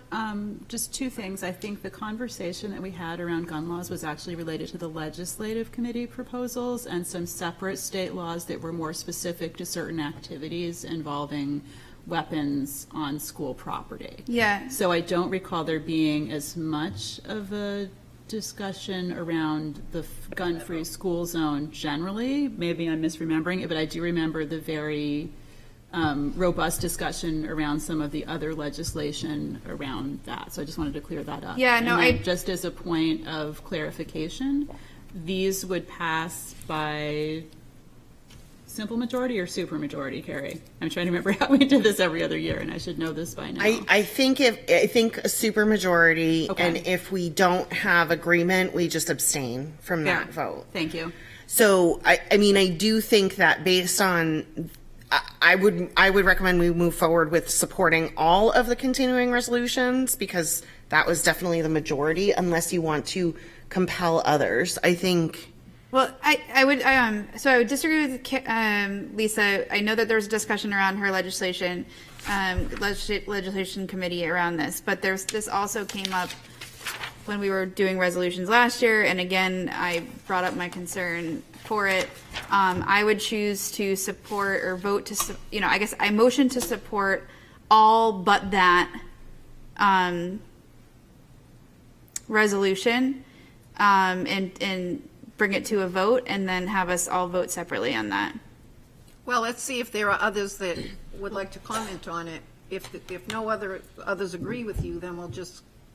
I would like to vote separately on that. That's my motion, Nancy, on the table. Okay, so maybe then I have a motion for voting on 1 to 3 or 1 to 12 excluding 4. We have to pull back the motion that was already. I don't think we had a motion. And nobody seconded her motion either. So. Oh, okay. I'd second that motion if that's a motion, Carrie. Okay, and can we do a vote for the support on all of the continuing resolutions except 4? So the vote is to support all of the continuing resolutions except number 4. Which we'll have a separate vote on. Correct. Roll call vote, Elizabeth Barrett. Yes. Tish Campbell. Yes. Nancy Kleberg. Yes. Pip Clues. Yes. Brian French. Yes. Byron Maddow. Yes. Carrie Nolte. Yes. Lisa Rappaport. Yes. Those all passed. Okay, and then can I have a motion to vote on support of continuing resolution 4? For support of continuing resolution 4. So moved. Second. Any other discussion? Can we have a roll call vote, please, Patty? Liz Barrett. No. Tish Campbell. Yes. Nancy Kleberg. Yes. Pip Clues. Yes. Brian French. Yes. Byron Maddow. Yes. Carrie Nolte. Yes. Lisa Rappaport. Yes. 7-1. Okay. And so then, as we move to the others, I would like to note, so in the spreadsheet, I coded that Patty has up here while she does all the things. Trying to do the things. I'm going to just do them in blocks and orders, I think. So I think first I'd like to just go through the ones that have consensus. And just as a quick point of clarification, Tish, can you just look at that spreadsheet? I think that the support alternative just got copied down. but for yours, and that you are supportive of all of those, or I'm not sure what happened, but Tish, are you there? Okay. So I believe that kind of as she went to put support, her all of her say support alternative. Hi, sorry, I'm here. I just, I couldn't find my unmute button. All right, where am I? On the resolution position response. Yep. If you look at your responses, they all say support alternative, which I don't think you intended to do for all of them. Oh, no, gosh, no, I did not. So if you want to just sorry, look my at mouse- that while we talk about the first ones.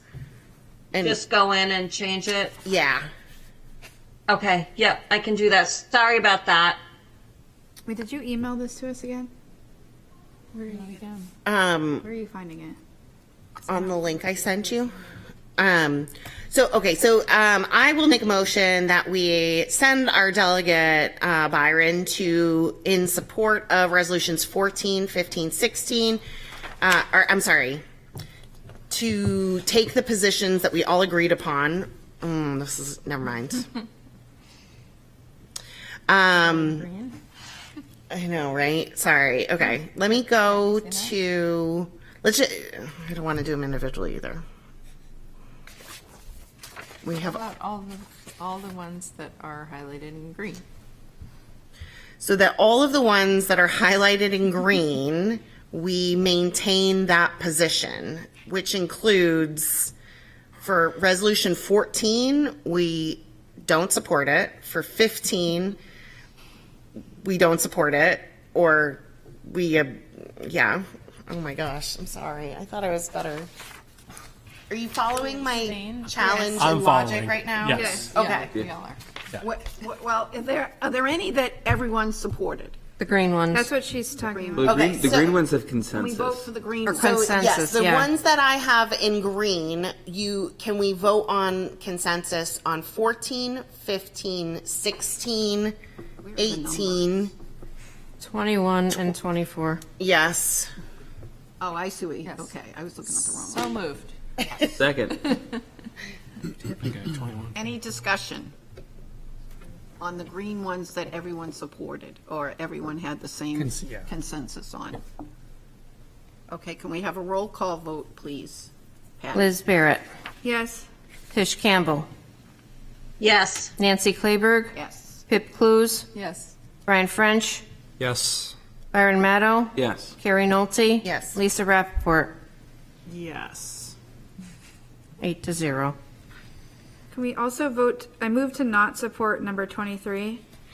Oh my gosh.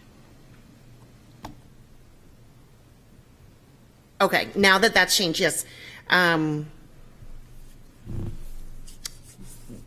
That one was because of Tish's kind of copied down comments. That one is now in agreement. So let's just do that separately. So a motion to not support because it's already covered in a prior resolution, new resolution 23. So moved. Second. I'm sorry, so what you're saying is we already voted on that, correct? This one we didn't vote on yet. This one. So 2023, based on NHSBA, it's already covered by something else. Oh, I see, okay. And so we're voting to not support 23. Is it resolution 23 or Yes, the only opinion that was different was Tish's, which I thought was an error, which she has now corrected. Okay. So we are all in agreement on that one, and therefore do not need to discuss it. Great. And I apologize for that. No No problem. worries, no worries. So do we have to vote on that? Yes. Okay. Patty? Liz Barrett, Yes. Tish Campbell, Yes. Nancy Kleberg, Yes. Pip Clues, Yes. Brian French, Yes. Byron Maddow, Yes. Carrie Nolte, Yes. Lisa Rappaport, Yes. 8-0. Can I move to discuss 13 and 20 together as they're very similar? Okay, so how about we have a motion Can we not start with that one? Let me run this for Okay. a second here. So I would like a motion to approve the alternative recommended by NHSBA on gun-free school zones. So new resolution 17, and I will read that. Because we're all in all these documents. Okay. So the NHSBA recommended an alternative for this one. It says that what's already there is NHSBA supports legislation to restrict possession of firearms on school property, limiting possession to certified police officers only. Their recommended addition is NHSBA further supports state legislation that would allow enforcement of the Federal Gun-Free School Zone Act within New Hampshire. So in this, and you know, this, there was 1, 2, 3, 4, 5, 6 of us that supported that alternative, and 2 that did not support that. And that, if Brian, if you want to speak, it was Brian and Liz. Why don't we have a motion first to approve? Oh, I number thought we did. 17, with the alternative suggestion by the New Hampshire School Boards Association. Do we have a motion? Move to Pip, approve. Second. Byron. Okay. Go ahead. Yeah, I mean, I don't disagree. I don't think we should have people who are not law enforcement in the schools with guns, for sure. But there's always the quasi, like the teacher goes to school, they have a gun in their car because they use it for protection.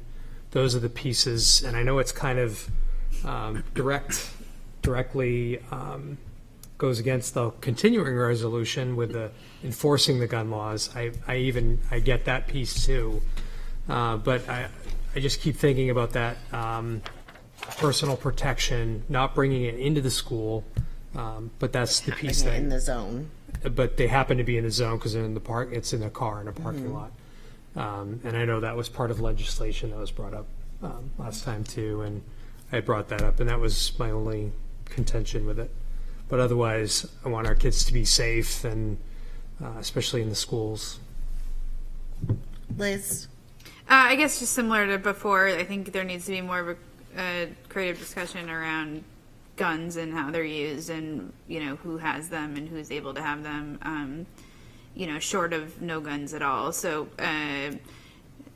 that is my overarching theme there. I'd also add that some high schools in the country, but a lot of colleges too have shooting teams. And so what does that look like? My son goes to summer camp and we shoot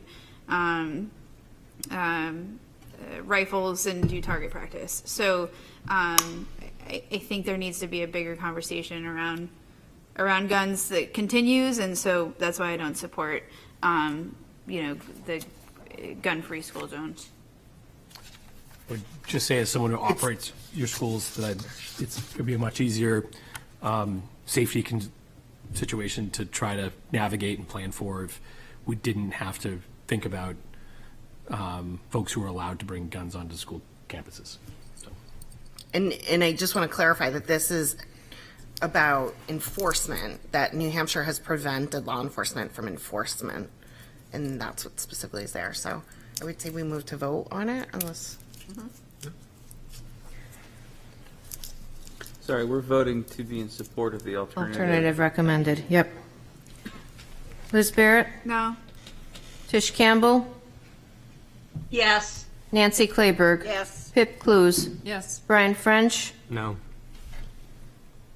Byron Maddow? Yes. Carrie Nolte? Yes. Lisa Rappaport? Yes. 6-2. So what do we, So we would then, so you would, as a delegate, be in support of that. are we just doing simple majority here for if we're in support as a? I think what we had done in the past, and I wish I had it in my notes, was that if there's not a 2/3 majority, we just abstain. Okay. But that would be a 2/3 majority still. Okay. Great. And I don't, just to be clear, I don't think that's NHSBA's mechanism. That was ours. Yeah, it was you guys as a group using legislative committee as a guide, gonna that we don't wield take my a stance delegate- without a 2/3. Yeah, I wield my delegates, power with. Do your duty, Byron. It'll be amended on the floor. Okay. And then I'd like to move to Resolution 19, which is in regards to proposed revisions to State Administrative Rule ED 306, document number, blah, blah, blah. And they did, oh, I think I have this wrong here. Okay, so the proposed rule change conflicts with multiple areas, including moving tax dollars away from public schools, unfunded. This is what the submitted resolution says. It can also be interpreted as affecting adequate funding by shifting educational requirements to options, which significantly complicates budgeting and aspects. And then it was in the meantime, on August 14th, something's already happened with this, and the proposal is moot, and I'm not sure why. There's lots of different language in here, but essentially this one would be another NA not support because we don't need to any longer. And the backstory really is that this was a battle between a variety of districts and educational leaders around the state with the Department of Ed, with the State Board of Education, around 306 has covered what are the standards by which we would run schools, and there was concern amongst public school leaders that the work that was happening at the State Board of Education, and partially led by the commissioner, was stripping back requirements for public education. And the concern was that in some communities would lead to lesser public education. And that the design, some advocates felt that the design of that was to, it was really targeted towards lowering of tax rates at the expense of the quality of the education in New Hampshire, and also to some extent weakening public education in general around advocacy for other forms of education that students in New Hampshire could receive instead. So anyways, that was a large battle that was happening. We were not, as a school board here in Portsmouth, we were not heavily engaged in those fights. I would say Patty and I both attended a lot of meetings where there was a lot of conversation and strategy around those situations. Ultimately, the state board came to whatever conclusions it was going to make around some of those regulations, and they were passed in August. Oyster Rivers Board, was this Oyster Rivers Board? Mm-hmm. Oyster Rivers Board had decided, we might have a member kicking around, Oyster Rivers Board, but Oyster Rivers Board had decided that it was appropriate to weigh in as a board through this mechanism to say that we do not support, and the NHSBA should not support the drafts that were being written at the time. I don't know if that reflects. Yeah, I mean, the issue ultimately, at least for me as a board member at Oyster River, was I think at this point, even though the 306s are floating around in Jelcar right now, yep, it's still kind of a done deal. Right. And Yeah. as much as I hate to admit that, I don't like them, but I just, as far as time and energy, this really is probably not going to go anywhere. So with that, I will request a motion, or I will make a motion to not support this as it is not applicable any longer. Resolution 306. 19. 19. Related to Admin Rule 306. So yes means not support. Right? Shoot, yes. Okay, just want to be clear. Yes, and I need a second. Thanks, Second. Brian. Do we have a second? Second. Roll call, Patty. Oh, any more discussion? Okay, so you are voting to not support Resolution 19. Yes. Yes. You already voted? Liz Barrett. Yes. Tish Campbell. Yes. Nancy Clayberg. Yes. Pip Clues. Yes. Brian French. Yes. Byron Meadow. Yes. Carrie Nolte. Yes. Lisa Rappaport. Yes. Passes. Not supporting. Yes, not supporting passes. Okay. And then I'd like to, I don't even know what the motion's going to be. So I would like to have it be discussion around the YRBS for middle school, which was resolution 22.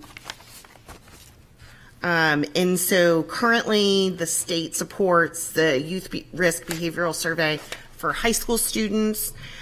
This resolution proposed by Mascoma wanted the NHSBA to advocate for state funding of the middle school assessment. NHSBA did not recommend this. And they have said that they want districts to be able to decide whether they use it on their own. And in general, as a data geek, I support this as an assessment point. In general, all of the respondents did support it, except for Nancy did not support it. And Liz was unsure and wanted to ask Zach. So Zach, could you comment, please? So Sorry, my question to Zach, just to clarify too. It sounded like from that board that was proposing that, other states are doing this. Yes. And so, and maybe you were in the other state that was doing this. So, In the People's Republic, yes. Yes. So if you, with that in mind, could you speak to this? So in Vermont, this is something that is just covered by the state, and there's an expectation that YRBS is going to be done at the middle school level. I think being a data geek, I think that what's nice about this, I think I can think about two of the meetings we've had where people have come in to talk to you about the YRBS survey data and how powerful those conversations have been. Part of why it's powerful is it's you get this information about what percentage of our kids are saying something. It's really important to have a large data set to compare that against. If the 8th grade, if the middle school stuff is, if you want to, you might have a much lesser kind of data pool to look at. I will tell you that in terms of our own practice, I was having a conversation with Phil today. So he said it had been 6 or 7 years since the middle school had utilized this, but they are doing it this year. But that was of their own kind of fruition and thinking about some of the conversations we were having around strategic planning and some of this stuff. So that is going to happen on our dime in the upcoming year, but we'll see how big that data pool is. So I would say, as an administrative team, I think we would support. This would be one that we would support because we think we get really valuable information from it. It'll be better comparative information if folks across the state are doing it. It also removes. New Hampshire can be really interesting around surveys, period. And if there is more of a herd around some of these things, it eliminates having to deal with individual kind of challenges to doing some of this work. Nancy, would you like to continue to not speak to your not support of that? Well, I guess I just think that to have that information at the middle school age would be valuable, and if the state is going to pay for it, let them pay for it. So you want to support the state paying for it? Yes. Okay. So then a motion to support resolution 22? So moved. Second. Who seconded? Second. Pip. Okay. Liz Barrett. Yes. Tish Campbell. Yes. Nancy Clayberg. Yes. Pip Clues. Yes. Brian French. Yes. Byron Maddow. Yes. Carrie Nolte. Yes. Lisa Rappaport. Yes. Passes. Now I've saved the most contentious for last, as I so the last two have similar themes. Resolution 13 was introduced by Hanover and Dresden around extracurricular, adding extracurricular equity. The NHSBA recommended an alternative. 20 was also was similar and proposed by Oyster River. So I just want to make sure that we're clear on this. The NHSBA, there's already on proposed resolution. No, I'm sorry. There's already language in there around NHSBA support of equity and inclusion. So the current reads, NHSBA supports equity and inclusion in all aspects of education. NHSBA supports adherence to all anti-discrimination laws, rules, statutes, ensuring blah, blah, blah, blah, blah, which includes sex, gender identity, etc. So the addition that the alternative that NHSBA board recommended was adding into that, NHSBA supports equity and inclusion in all aspects of education, including curricular programs, extracurricular programs, and co-curricular programs. So that is noted on 20, and the same is noted on 13. So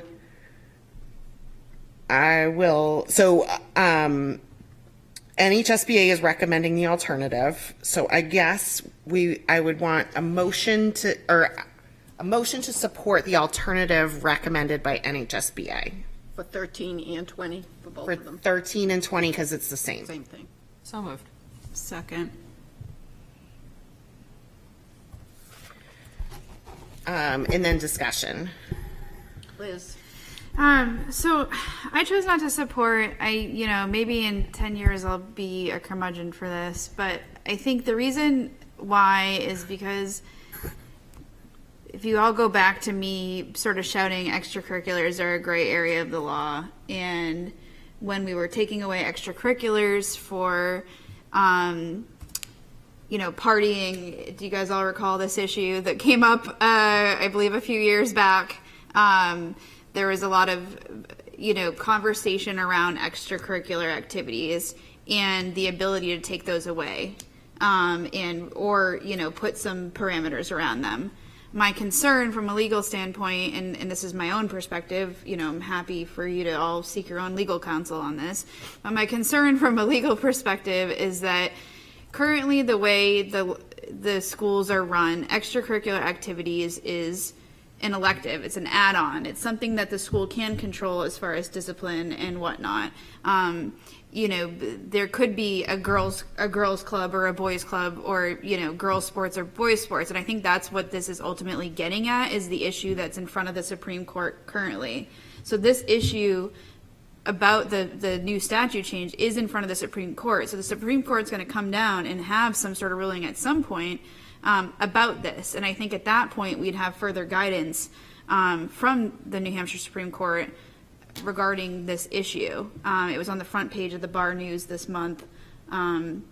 So this is something that's actively happening. My concern is I would hold off on taking a position on this, just because, this it has potential to say, well, why couldn't I make the debate team, or why didn't I do this? Is it because I'm this, or it's because I'm that? I think it opens up the door a little bit more in extracurriculars that may be academically driven as well, but I obviously understand that this is more getting at gender in sports, and maybe the reason why these boards chose to add this in. So I would choose to take no position or not support. I would take a position not to support and wait for the Supreme Court to have a ruling on this, because I do think this is a tough issue, but I also think we're bringing in more than just gender identity and sex in sports in adding this in. This could potentially create issues regarding other groups and extracurriculars that might be more academically driven, potentially, in my opinion. Any other discussion? Pip. So I just wanted to ask Liz a question. So are you saying that there that you feel like there should be a difference in discrimination in school versus in extracurriculars? No, I think in school everybody is entitled to a free, appropriate education, right? But everybody is not entitled to extracurriculars. That's why we're able to use extracurriculars as discipline. We're able to take those away and exclude children from doing extracurriculars. And when we were having this bigger discussion in the past, I was saying it's a gray area of the law, because I think we also get into an issue in our schools of using extracurriculars during the school day. I think some of our clubs may meet during the school day, or we have these sort of blocks at the high school where clubs are meeting. Then you're kind of taking this extracurricular and almost making it a school activity. So this particular extracurriculars is, in my opinion, is somewhat of a gray area of the law. And I've been, I'm not trying to give anybody legal advice here. I'm just saying from my own personal view, the way that any school across the country deals with extracurriculars, there is some gray areas there that I researched and kind of came to my own conclusions on when we were talking about taking away extracurriculars, when there was a party situation and whatnot in the past, and got in trouble for going to do public comment and all that sort of stuff. Remember, does everybody recall? So that was sort of my research around the extracurricular piece, but I do think extracurriculars is something other than education. However, I think we get into a weird area or gray area when we're moving those extracurriculars during the school day. Okay, I think that's a good. I don't know that Pip. Did you want to add to that, Pip? Or? No, I don't disagree with you, Liz, about the fact that there are differences between extracurriculars and the rest of our school day, and overlap.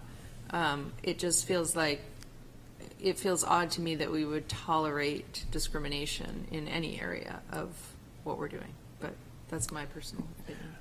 Okay, Zach, and then Nate. And I would just say, in terms of thinking about this, first you're asking an organization that you're a part of to take a advocacy position. So I think, there's stuff that has come down from the state in the last legislative session, which is going to directly challenge our own policy in connection with JBAB. That's something we're going to have to deal with the law. As the transgender situation with sports works its way through the courts, I think it's wise to try to see how that shakes out in terms of federal versus state law. But in this case, this is you're asking NHSBA to take a advocacy position about what you think the law should be. And I think this is an opportunity to express your values about what you think's important. And I know this is a difference of opinion amongst some folks on the board. I would say, I think that from the seat that I'm in, I think we need to do everything we can to support all of our kids as humans. And put them into positions to have extracurricular opportunities, and I would agree that we should not discriminate inside of those extracurricular opportunities. So. Nathan. I'm just looking for a little bit of clarification here, because what I'm reading here seems more or less, it doesn't talk about punishment at all. Liz, what you're talking about, is that just something separate that you're... Yeah, so extracurriculars, because they're not as technically part of a free and appropriate education, schools can use them and take them away as punishment. So I can't say, no, you can't go to class today. All right, Liz, you've made your point. So thank you, Liz. Thank you. So I would. Nathan, it's something separate. Okay. I would clarify further that the question that not Liz's prior experience, but her question raises is who regulates that, right? There's certain things that the school doesn't regulate that would be there, but I think not supporting this puts a big, we don't support transgender youth out there. Yeah, that's what I'm saying. It seems like an easy yes, we do support, and that's a whole nother conversation. And to not have it on the technicality of the extracurricular thing, I disagree with. Okay, let's let Tish speak. Tish. Okay, I actually just wanted to say too that in regard to waiting for the law, waiting for something to go to the Supreme Court to make the decision for us, that I'm really feeling we need to kind of be advocates for the students and that in that population. I just feel it's something that we need to support that would also show our students that we're in support of them. Okay, thank you, Tish. Anyone else? Byron, and then Lisa. Just clarification on the difference between 13 and 20. The alternative suggestion is the same for both of them? So, okay. Yeah, so both resolutions were pretty strongly worded, related to, they're recommending the same thing. Okay. Which is that in the insertion of whatever it is, 8 words or something there. Okay. So I will say that another option would be to support the original proposals of 13 or 20. 20 in order to say, no, we think it needs to be that. But in general, I think this gets at the spirit of both, which is ensuring that all identities are included or welcome in extracurriculars. Yeah, sounds good to me, and I'm definitely in support of this. Thank you. Lisa. I would just say that I think our anti-discrimination policies should cover all of the things that our kids do in our district, and I understand that extracurriculars may be in some cases optional or something that is not something that's a right, it's a privilege, but and I understand that the legal landscape around these issues is volatile and murky and changing by the minute, and people have very strong feelings. But I think at the end of the day, I would want our values as a board and a district to be 100% against discriminating against students in anything that they do in our schools, based on any aspect of their identity. And I don't want us to be in a position of enabling the laws to become more hostile to students in general who are already dealing with a fairly hostile environment a lot of the time. Brian and then Zach, and then I'd like to speak. So, I mean, I'm definitely in support in general of extracurricular activities. Shouldn't be excluded to anybody. And that's why I put support, but I also put except for sports, because I also have 2 daughters that I worry about, like, if they're, we had Title IX come in to make sure girls had sports, and that's the piece I worry about with my girls in particular. Now, that was the only reason I had put except for sports, because I think we do want to make sure that we support these kids. They are our kids in our community, but I'm mindful of the young girls that are going in, and they have these sports and the Title IX in order to being able to participate in sports. And so I just worry about that piece of it, especially now that I have girls that are going to be going to high school, they're going to be competing, and that was the only reason I put that in there. Just wanted to be clear of my thought process. Okay. Pip, did you want to speak first? Well, I just have a question for Carrie. I guess hopefully you know the answer. Is there any benefit to saying we support it as it is versus the support alternative? Like, is it more likely to get approved one way or the other? I think the most likely is that the NHSBA alternative language would be adopted. Okay. Okay, so And that's the I way do. we're leaning anyway. I mean, I also think it's a little more holistic, to be honest, around discrimination. So it does not address what the proposed resolutions are, which were very specifically around. Was it?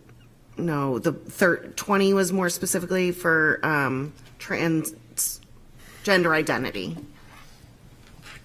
But they're instead proposing that they add this sentence to cover the extracurricular part of it. Okay, thanks.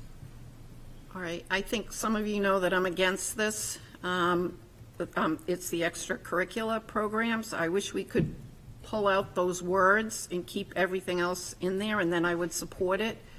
but I am not in favor of transgender athletes playing on the girls' team. I think it's a safety issue. I think it's unfair. You all know I graduated from high school in 1969, where there were no girls' sports. The only thing you could do, you could try out for cheerleading, and I didn't make cheerleading, unfortunately. But we fought so hard for Title IX. At that time, I was in high school, then I went into college. We fought so hard to get Title IX, which allowed girls' sports in high schools, public high schools and public colleges. We demonstrated, we went to rallies, we did so much. In 1975, Title IX finally came into effect, where girls were allowed to have sports at high schools and colleges. To me, we're watering that down by allowing a transgender athlete to play on the girls' team. Girls play on girls' teams, boys play on boys' teams. I cannot wrap my head around a transgender athlete playing on a girls' team. And I have 2 transgender couples in my family. I know the hardship they went through, the psychological, the physical, the challenges they went through, the heartache for the families, for my family. It's a really upsetting procedure for a person to go through, and it's heartbreaking. It's heartbreaking. And fortunately, in my family, both couples are very happy. As a matter of fact, one transgender couple is pregnant. They're having a baby. They already adopted one baby, now they're having a baby. So I think that's kind of cool. We're all excited about that. But it's just, for me, it's a question of safety and fairness. And I present this scenario. Let's say you're the transgender athlete on the girls' soccer team, and now you're the number 1 player on the girls' soccer team. So that athlete applies for a scholarship, and then the girl who's now number 2 applies for a college scholarship. Well, the scholarship only goes to one person. So obviously, the transgender athlete is getting the scholarship and not the girl athlete. Again, it's fairness for me. It's not the question of whether you're transgender or not. It's the fairness of participating in the girls' sports. So I cannot, if we could take out those words, extracurricular programs, I would definitely support it. But it's a question of safety, and it's a question of fairness, in my opinion. Lisa, Pip, Kerry. I wonder, well, I'll tell you, Nancy, that I consider myself a major feminist, and I went to an all-women's college, and so I respect the work that women did to achieve Title IX and what it's taken to be where we are today. I think what's amazing is we do have Title IX in place, and we do have women's teams now for most things. I also was the only girl who wanted to play high school baseball, and I wasn't allowed to. So I was upset. I'm very upset by that. So I get that. But I wonder, in your scenario, where do the trans kids fit in? What team do they get to play on?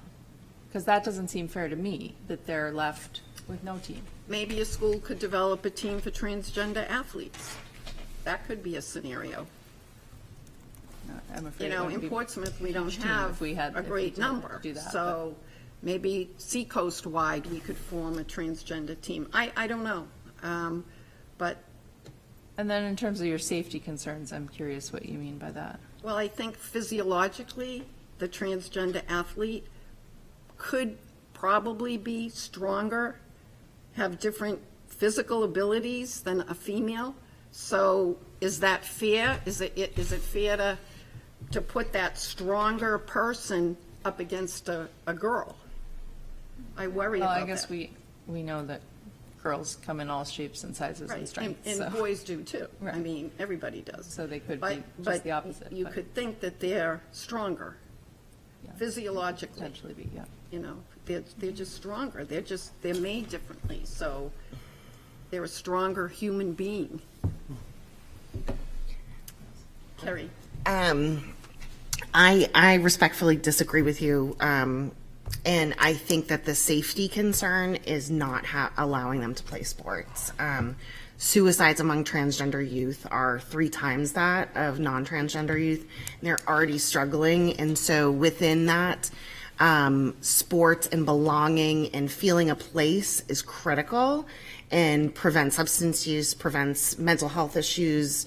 I mean, I think the safety issue is not allowing transgender students to play. And so I wholeheartedly disagree respectfully with that. And I worry that the potential scenario that you propose where someone gets a transgender woman gets a scholarship and a biological woman, or whatever we want to call it, doesn't, is not the reality in what I see in higher ed, not what I have heard happening, not like I have the potential out there.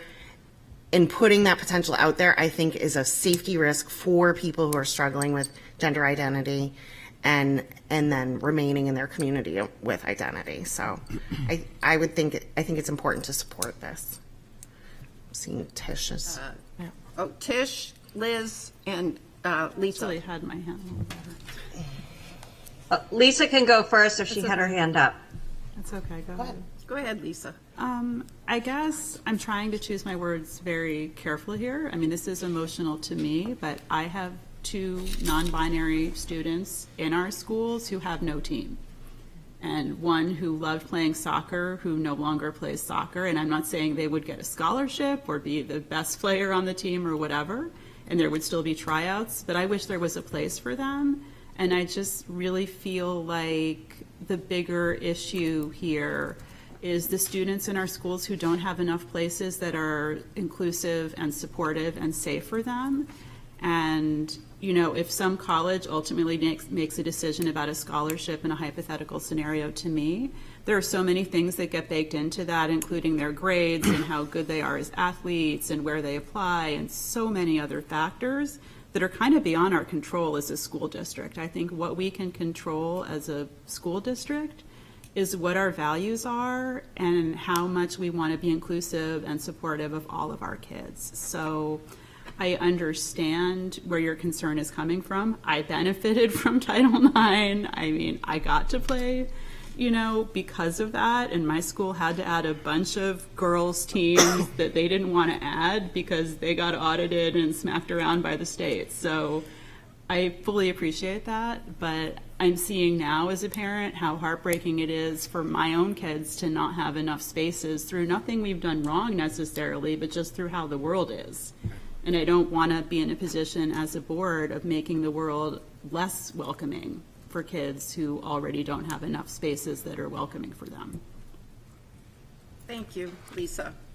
Tish, are you there, Tish? I am. I'm right here. So one thing I'm really proud of about Portsmouth and the Portsmouth school system, which both my boys benefited from and went through, you know, kindergarten through graduation, is the sense of belonging that Portsmouth offers to just about to everybody in reality. That I just want to say, like, my kids, they went to school with kids that, you know, were transgender, and they didn't look at that person any differently. That person was part of their community. And I think if we don't support an initiative where all kids could play in a sport or be part of an after-school activity that that they want, that fits how they are right now, what their life is, I think we're doing a huge disservice not only to that student, but also to the community. Our community is very welcoming, and I think it's important that we support this to say that, yeah, we support our kids. We're a community with a sense of belonging, where everybody has a place. Thank you, Tish. Anyone else? Liz, maybe we can sum this up. Yeah, I guess I don't want to beat anybody down for their opinions on where things are at, because honestly, I feel like this is a real national issue that the country struggles with regarding, we just saw the Olympics, and I know even in the Olympics, women who are biologically women are excluded from some sports because of the levels of testosterone in their bodies. And so I think this is a real issue nationally regarding sports. I do wish that this resolution was written in a way that was whether we supported transgender children in sports or not, because I think that's a little bit of a different question for me than completely adding this in. I think when you're saying not discriminate in extracurricular programs, and then you're talking about physical and mental disabilities, well, how are you going to deal with that when you come to debate club? Or physical disabilities when it comes to, whether you make the team or not. So I think for me, there's some other concerns other than, whether, transgender women play in women's sports. Like I said previously, if a transgender, and it's not a woman, it's a child, a transgender girl wants to go up against a biological girl, welcome the challenge, but I also appreciate the safety concerns, and I think that's why nationally, on an Olympic level too, there is concerns of fairness and whatnot. I think similar to Pip, I also wanted to play baseball and was told that I couldn't. So, how does this apply to children in that sense too? So I think this is tricky all around. I don't support adding this language and at this time, I think there needs to be more thought or explanation for me around, how do we navigate this, especially when it comes to discriminating based on, you don't make the team because you're not up to par with the sport. You don't make the debate club because mentally, maybe you're not there as far as the challenge. So I get it. I know Zach. Zach wants to say So something. I was just going to say that, I think that this is fundamentally a group of students who battle to belong. And I don't think we want to make that any more difficult than it already is. I think I appreciate Lisa's statement that the world makes this challenging for this group of students. And I think you go back and you think about dialogues like this, I do think 10 years from now, this is going to be like a non-conversation. And I think Nathan's response, what I think was Nathan's response to this isn't even really an issue, is representative of what you think about this issue. It's not really an issue. And it's an adult issue. And we're in the business of preparing kids for life and wrapping around children to give them a whole bunch of support to push them into the world in a way in which they're going to have happy and productive lives and be, happy members of our society. I do think this is one where I don't think we should be wishy-washy about our support for all of our students, and it includes this group of students. So, Brian. Yeah, so I guess in general, like I said before, I'm supportive of all of our students in extracurricular. Given that this isn't like we're talking about supporting a legislative thing, that we're trying to put support behind all of our kids, taking a second look at supporting the alternative, I think I'd be comfortable with that. Just because I just want to make a general statement with my vote to say, yes, I support these kids. I do have a concern with sports. Hopefully, that's on the record, obviously, but at the same time, I also recognize, this is not a law that we're debating here. This is just a general support of our kids. So, thinking of it in that light, I would be supportive of the alternative. All right. Anybody else? Shall we vote? Patty? Liz Barrett. No. Tish Campbell. Yes. Nancy Clayberg. No. Pip Clues. Yes. Brian French. Yes. Byron Maddow. Yes. Carrie Nolte. Yes. Lisa Rappaport. Yes. 6-2. Motion passes. Byron, you got that message, correct? Got it. All of it? I got it all. Okay, and again, Byron, thank you. Are we finished? We are finished. Thank you for your patience and good conversation, and Thank you, Carrie. thank you, Byron, for representing us at the delegate assembly. Concord's north, right? Sort of. New Hampshire's Concord is north, yes.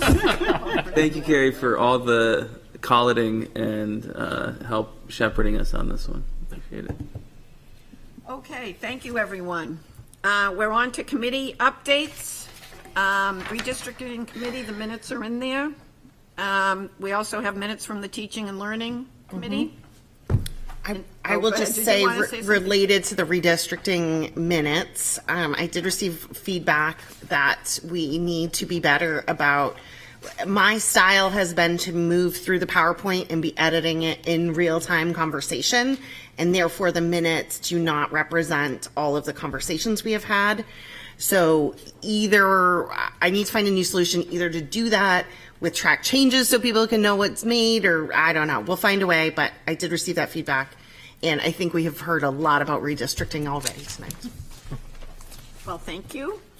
Patty, did you want to comment on the teaching and learning? No. No, The they're in minutes there. are They're there. Minutes are Yeah. there. Okay. And then Zach and I attended the area meeting yesterday. Did We you did. want to just, that's when we meet with Greenland, Rye, Newington, Newcastle. We do that about 4 times a year. Do you want to just? Yeah, and that's connection with the area agreement we have specifically connected to the high school.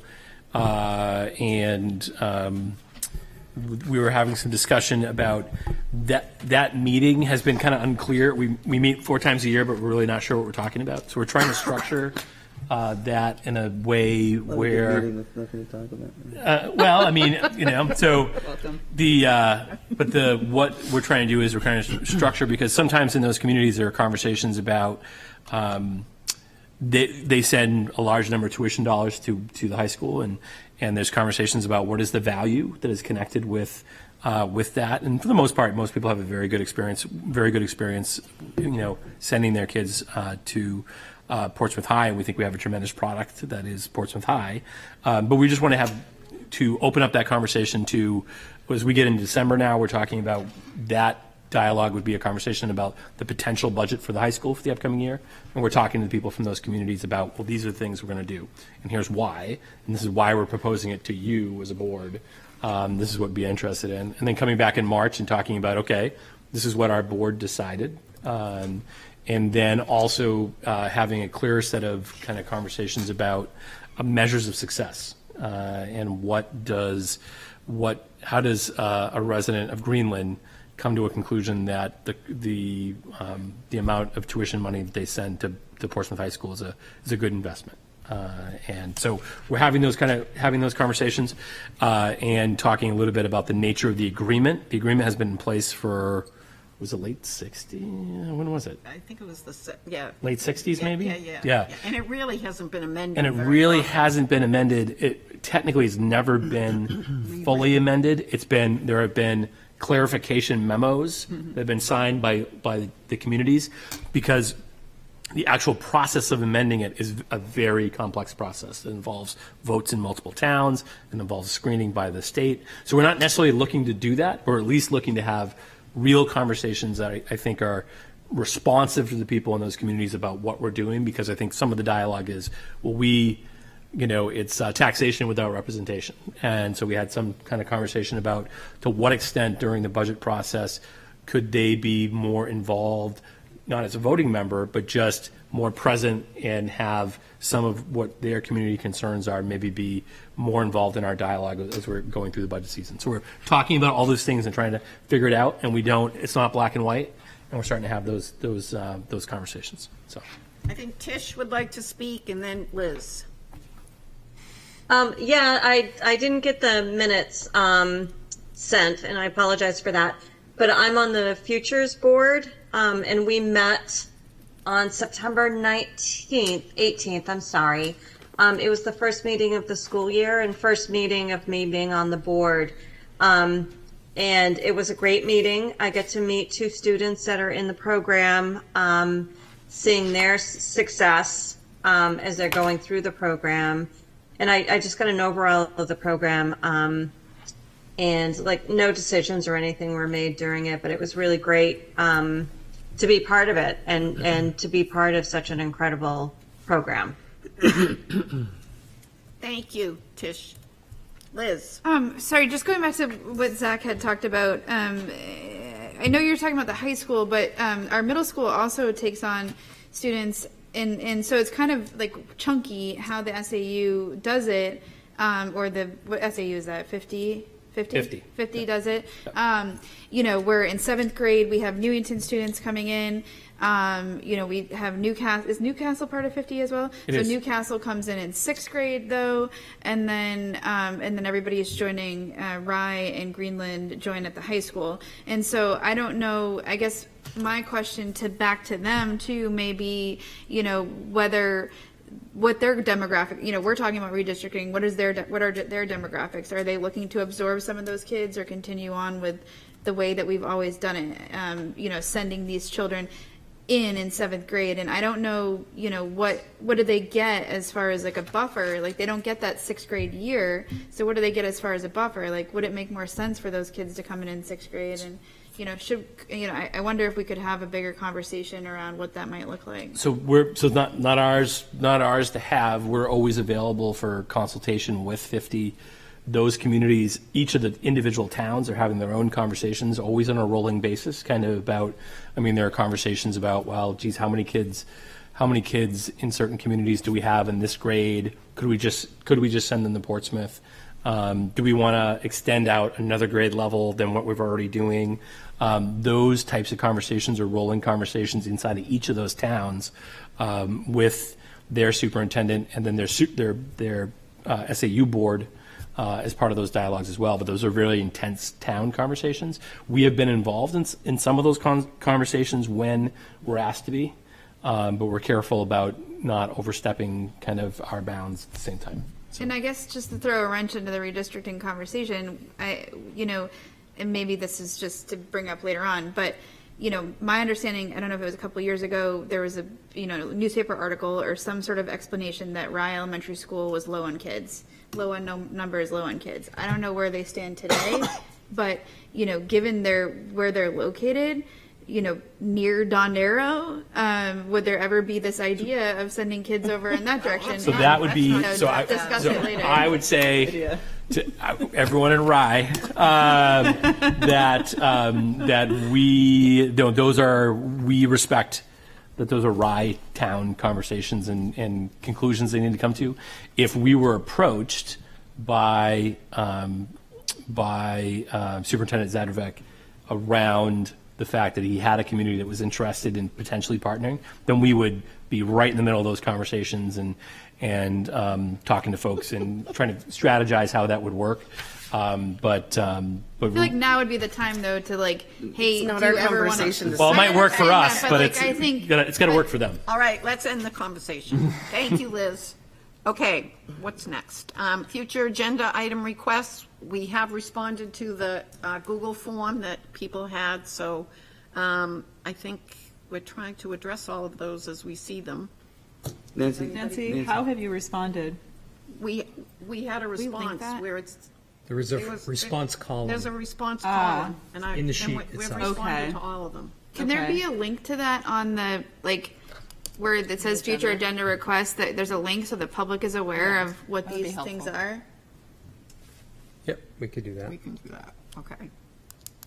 I don't think most of us knew that you had responded. No. I think that I was announced where to it the get it. last time. I said we were going to work on that. Okay, we did. We didn't know it was done. Thank you. Yeah, it's right in a column with notes in it. Okay, great. Okay, it's time. Oh, Lisa, did you want to say something? I just had one question I was thinking of when we went through the batch of policies tonight, but there's a couple of policies that we've changed in the last year where my unscientific sample is that there's been a lot of confusion among staff and parents about how they're being rolled out. And it reminded me that one of the things that I'd wondered about is whether there would be any mechanism for the board to get feedback periodically on how changes that we implement are actually working. like one is the crowdfunding policy, where there's been a lot of questions around, can we still ask for Kleenex and snacks, or can we still do Amazon wish lists? And I think that that's starting to settle out as more people are understanding what the intention was around that. And there's also been a lot of questions around volunteers. Yep. And I think that too is starting to become clearer to people over time. But I guess it just reminded me that we don't always know when we do these policies with good intentions and there's a purpose behind it.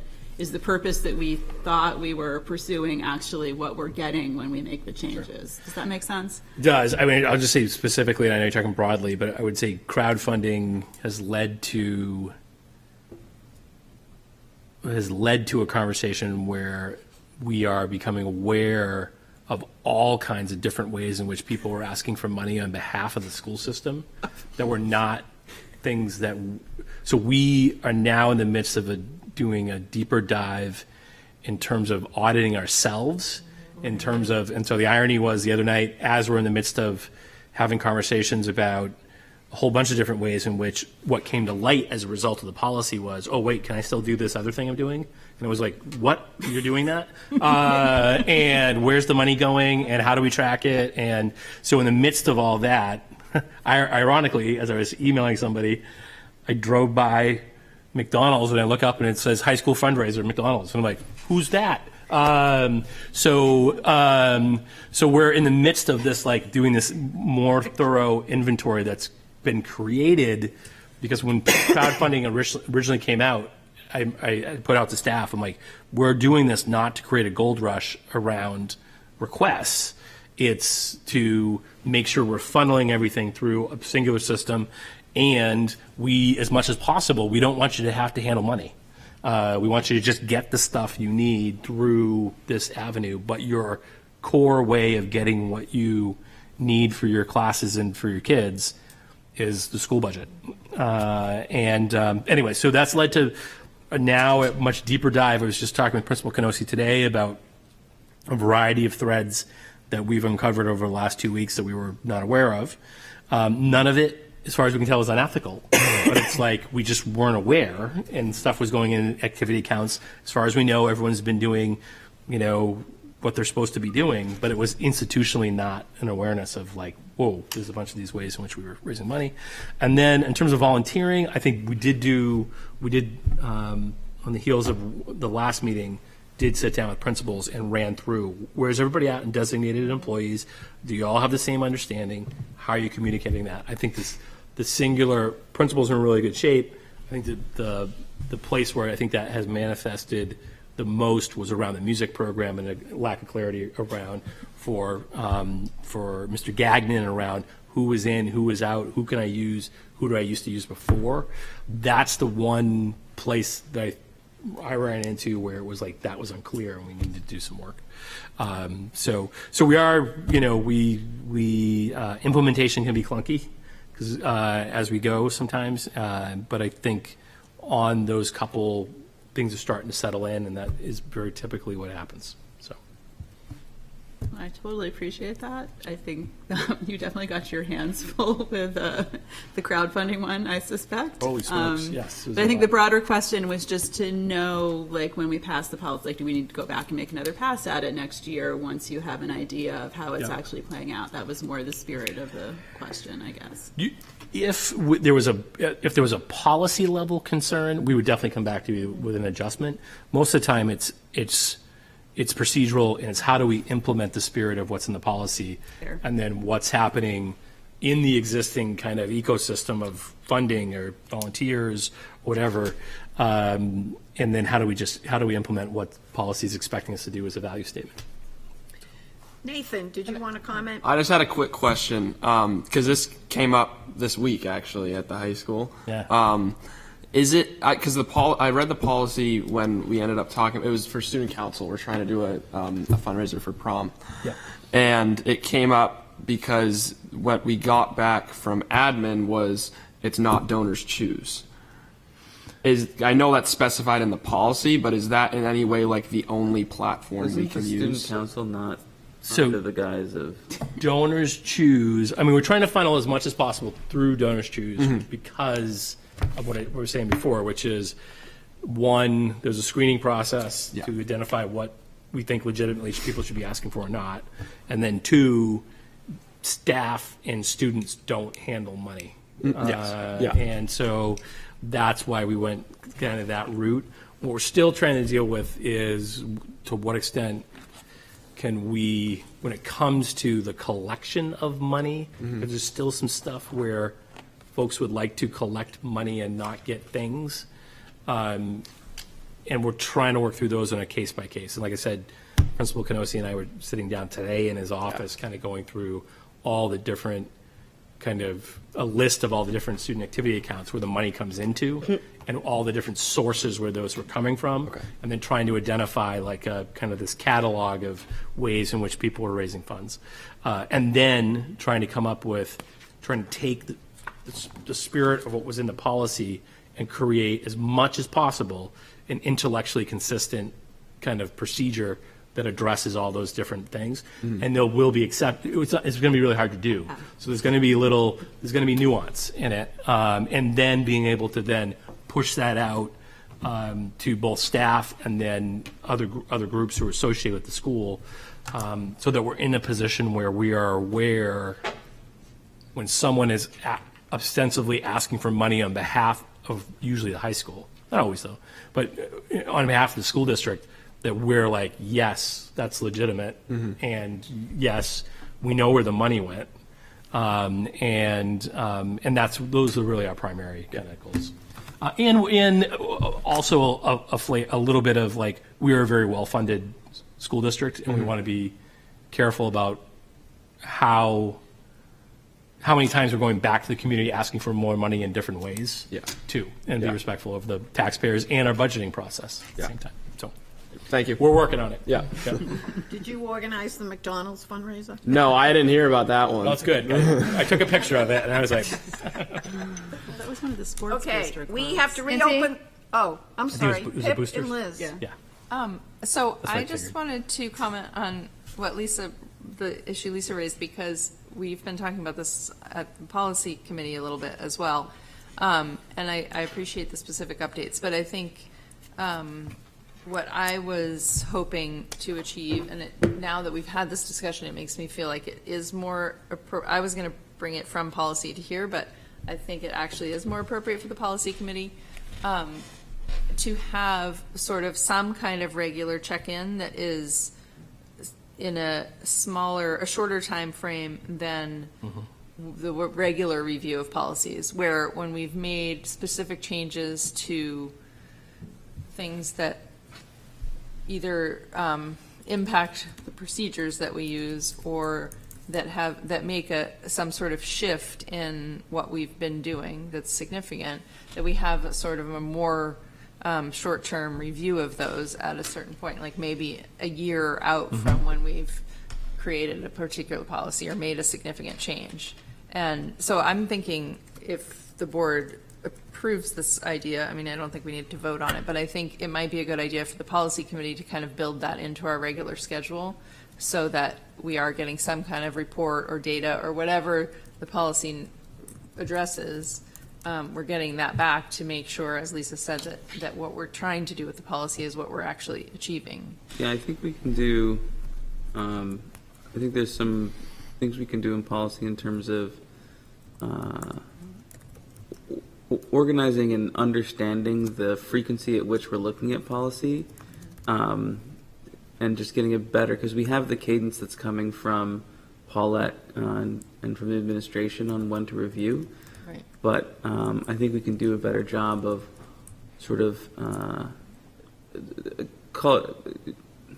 want to call it a state machine, but it's essentially just like understanding the flow of time over the particular policies and like when they've been updated and like comments on those things.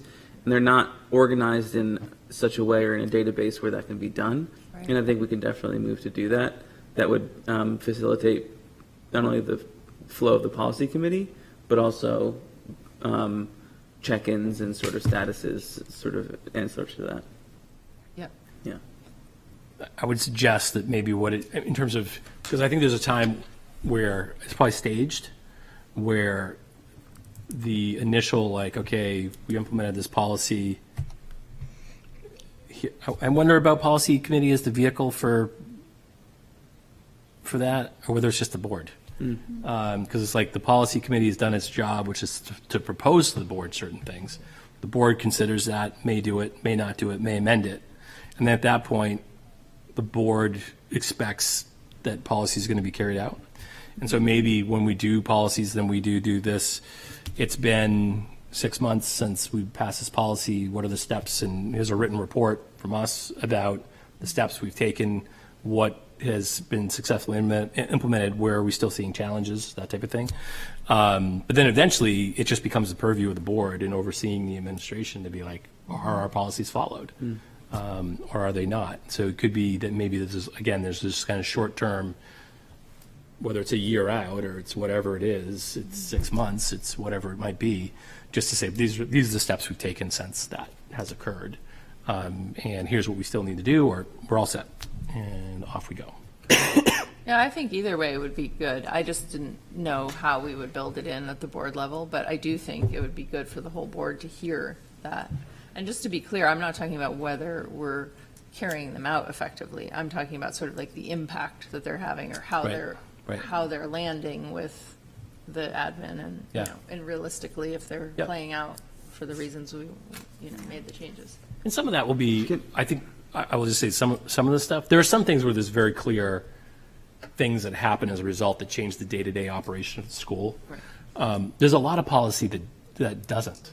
It creates a signpost for when an event happens down the road that's infrequent, and then at that point, then you refer to, you lean on your policy about what it is you're going to do.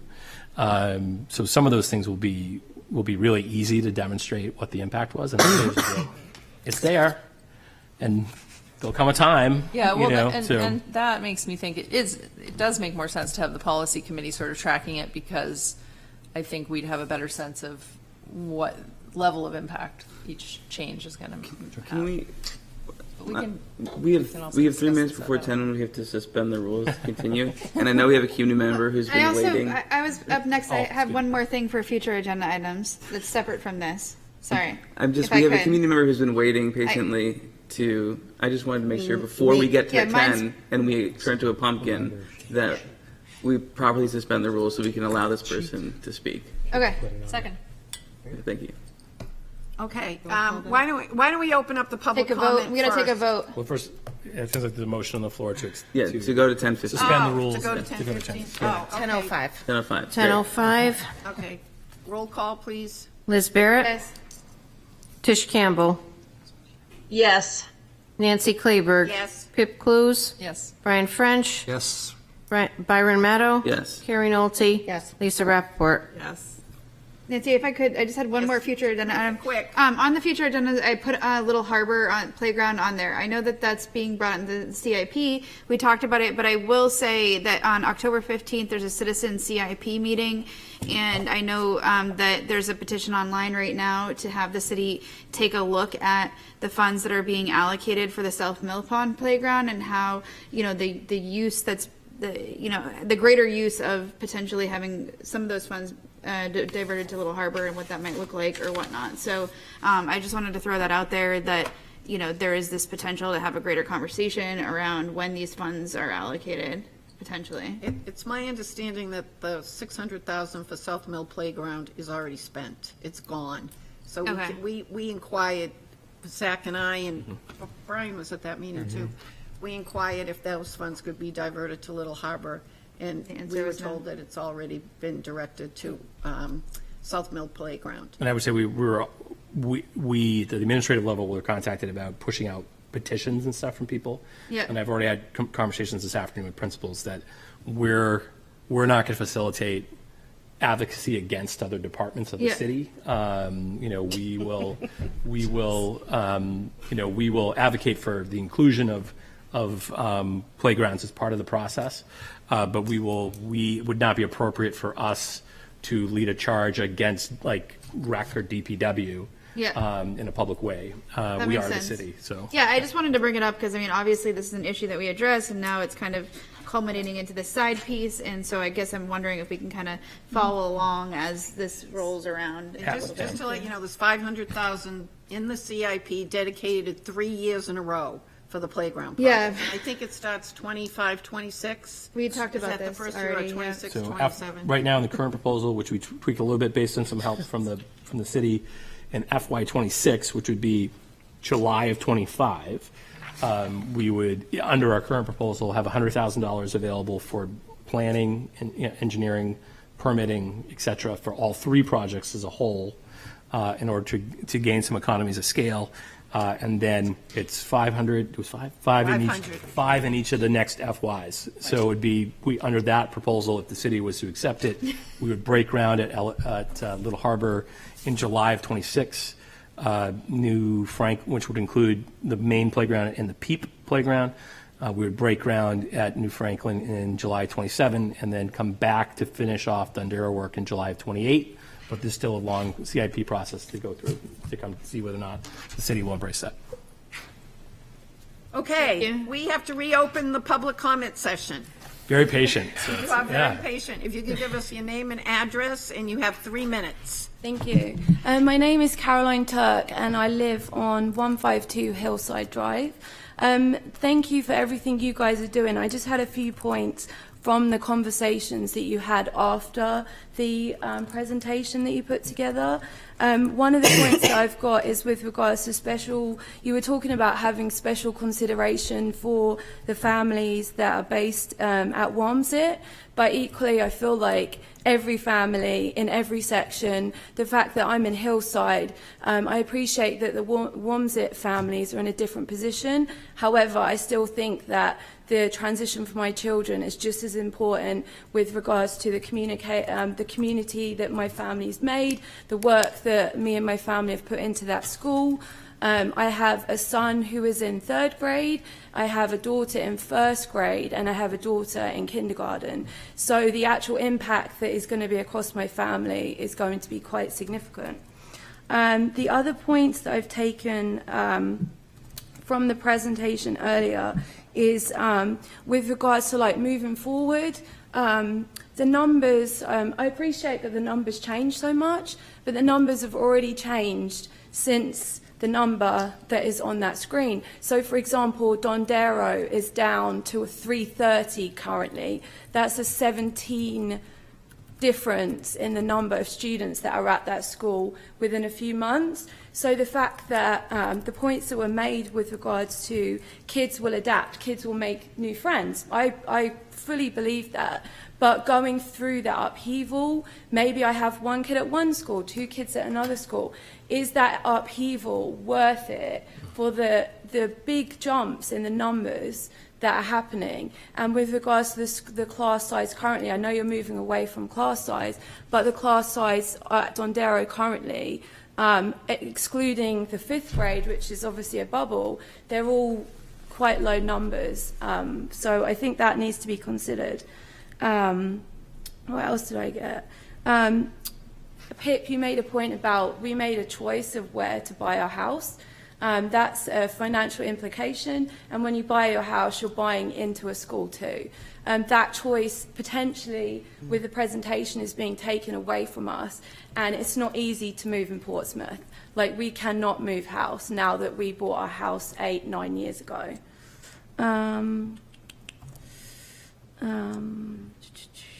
My other question is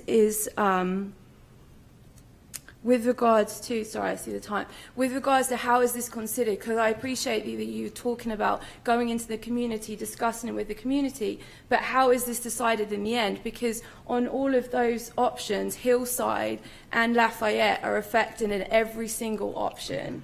And so that needs to be considered too, because talking to the outreach is fair enough getting feedback, but how is this actually going to be decided? As opposed to who has the loudest voice or who has the biggest number of people in the neighborhood that is showing up. That's not always the fairest way to do it. Thank you. Thank you. No, thank you guys for what you do. Yeah, thank you for waiting.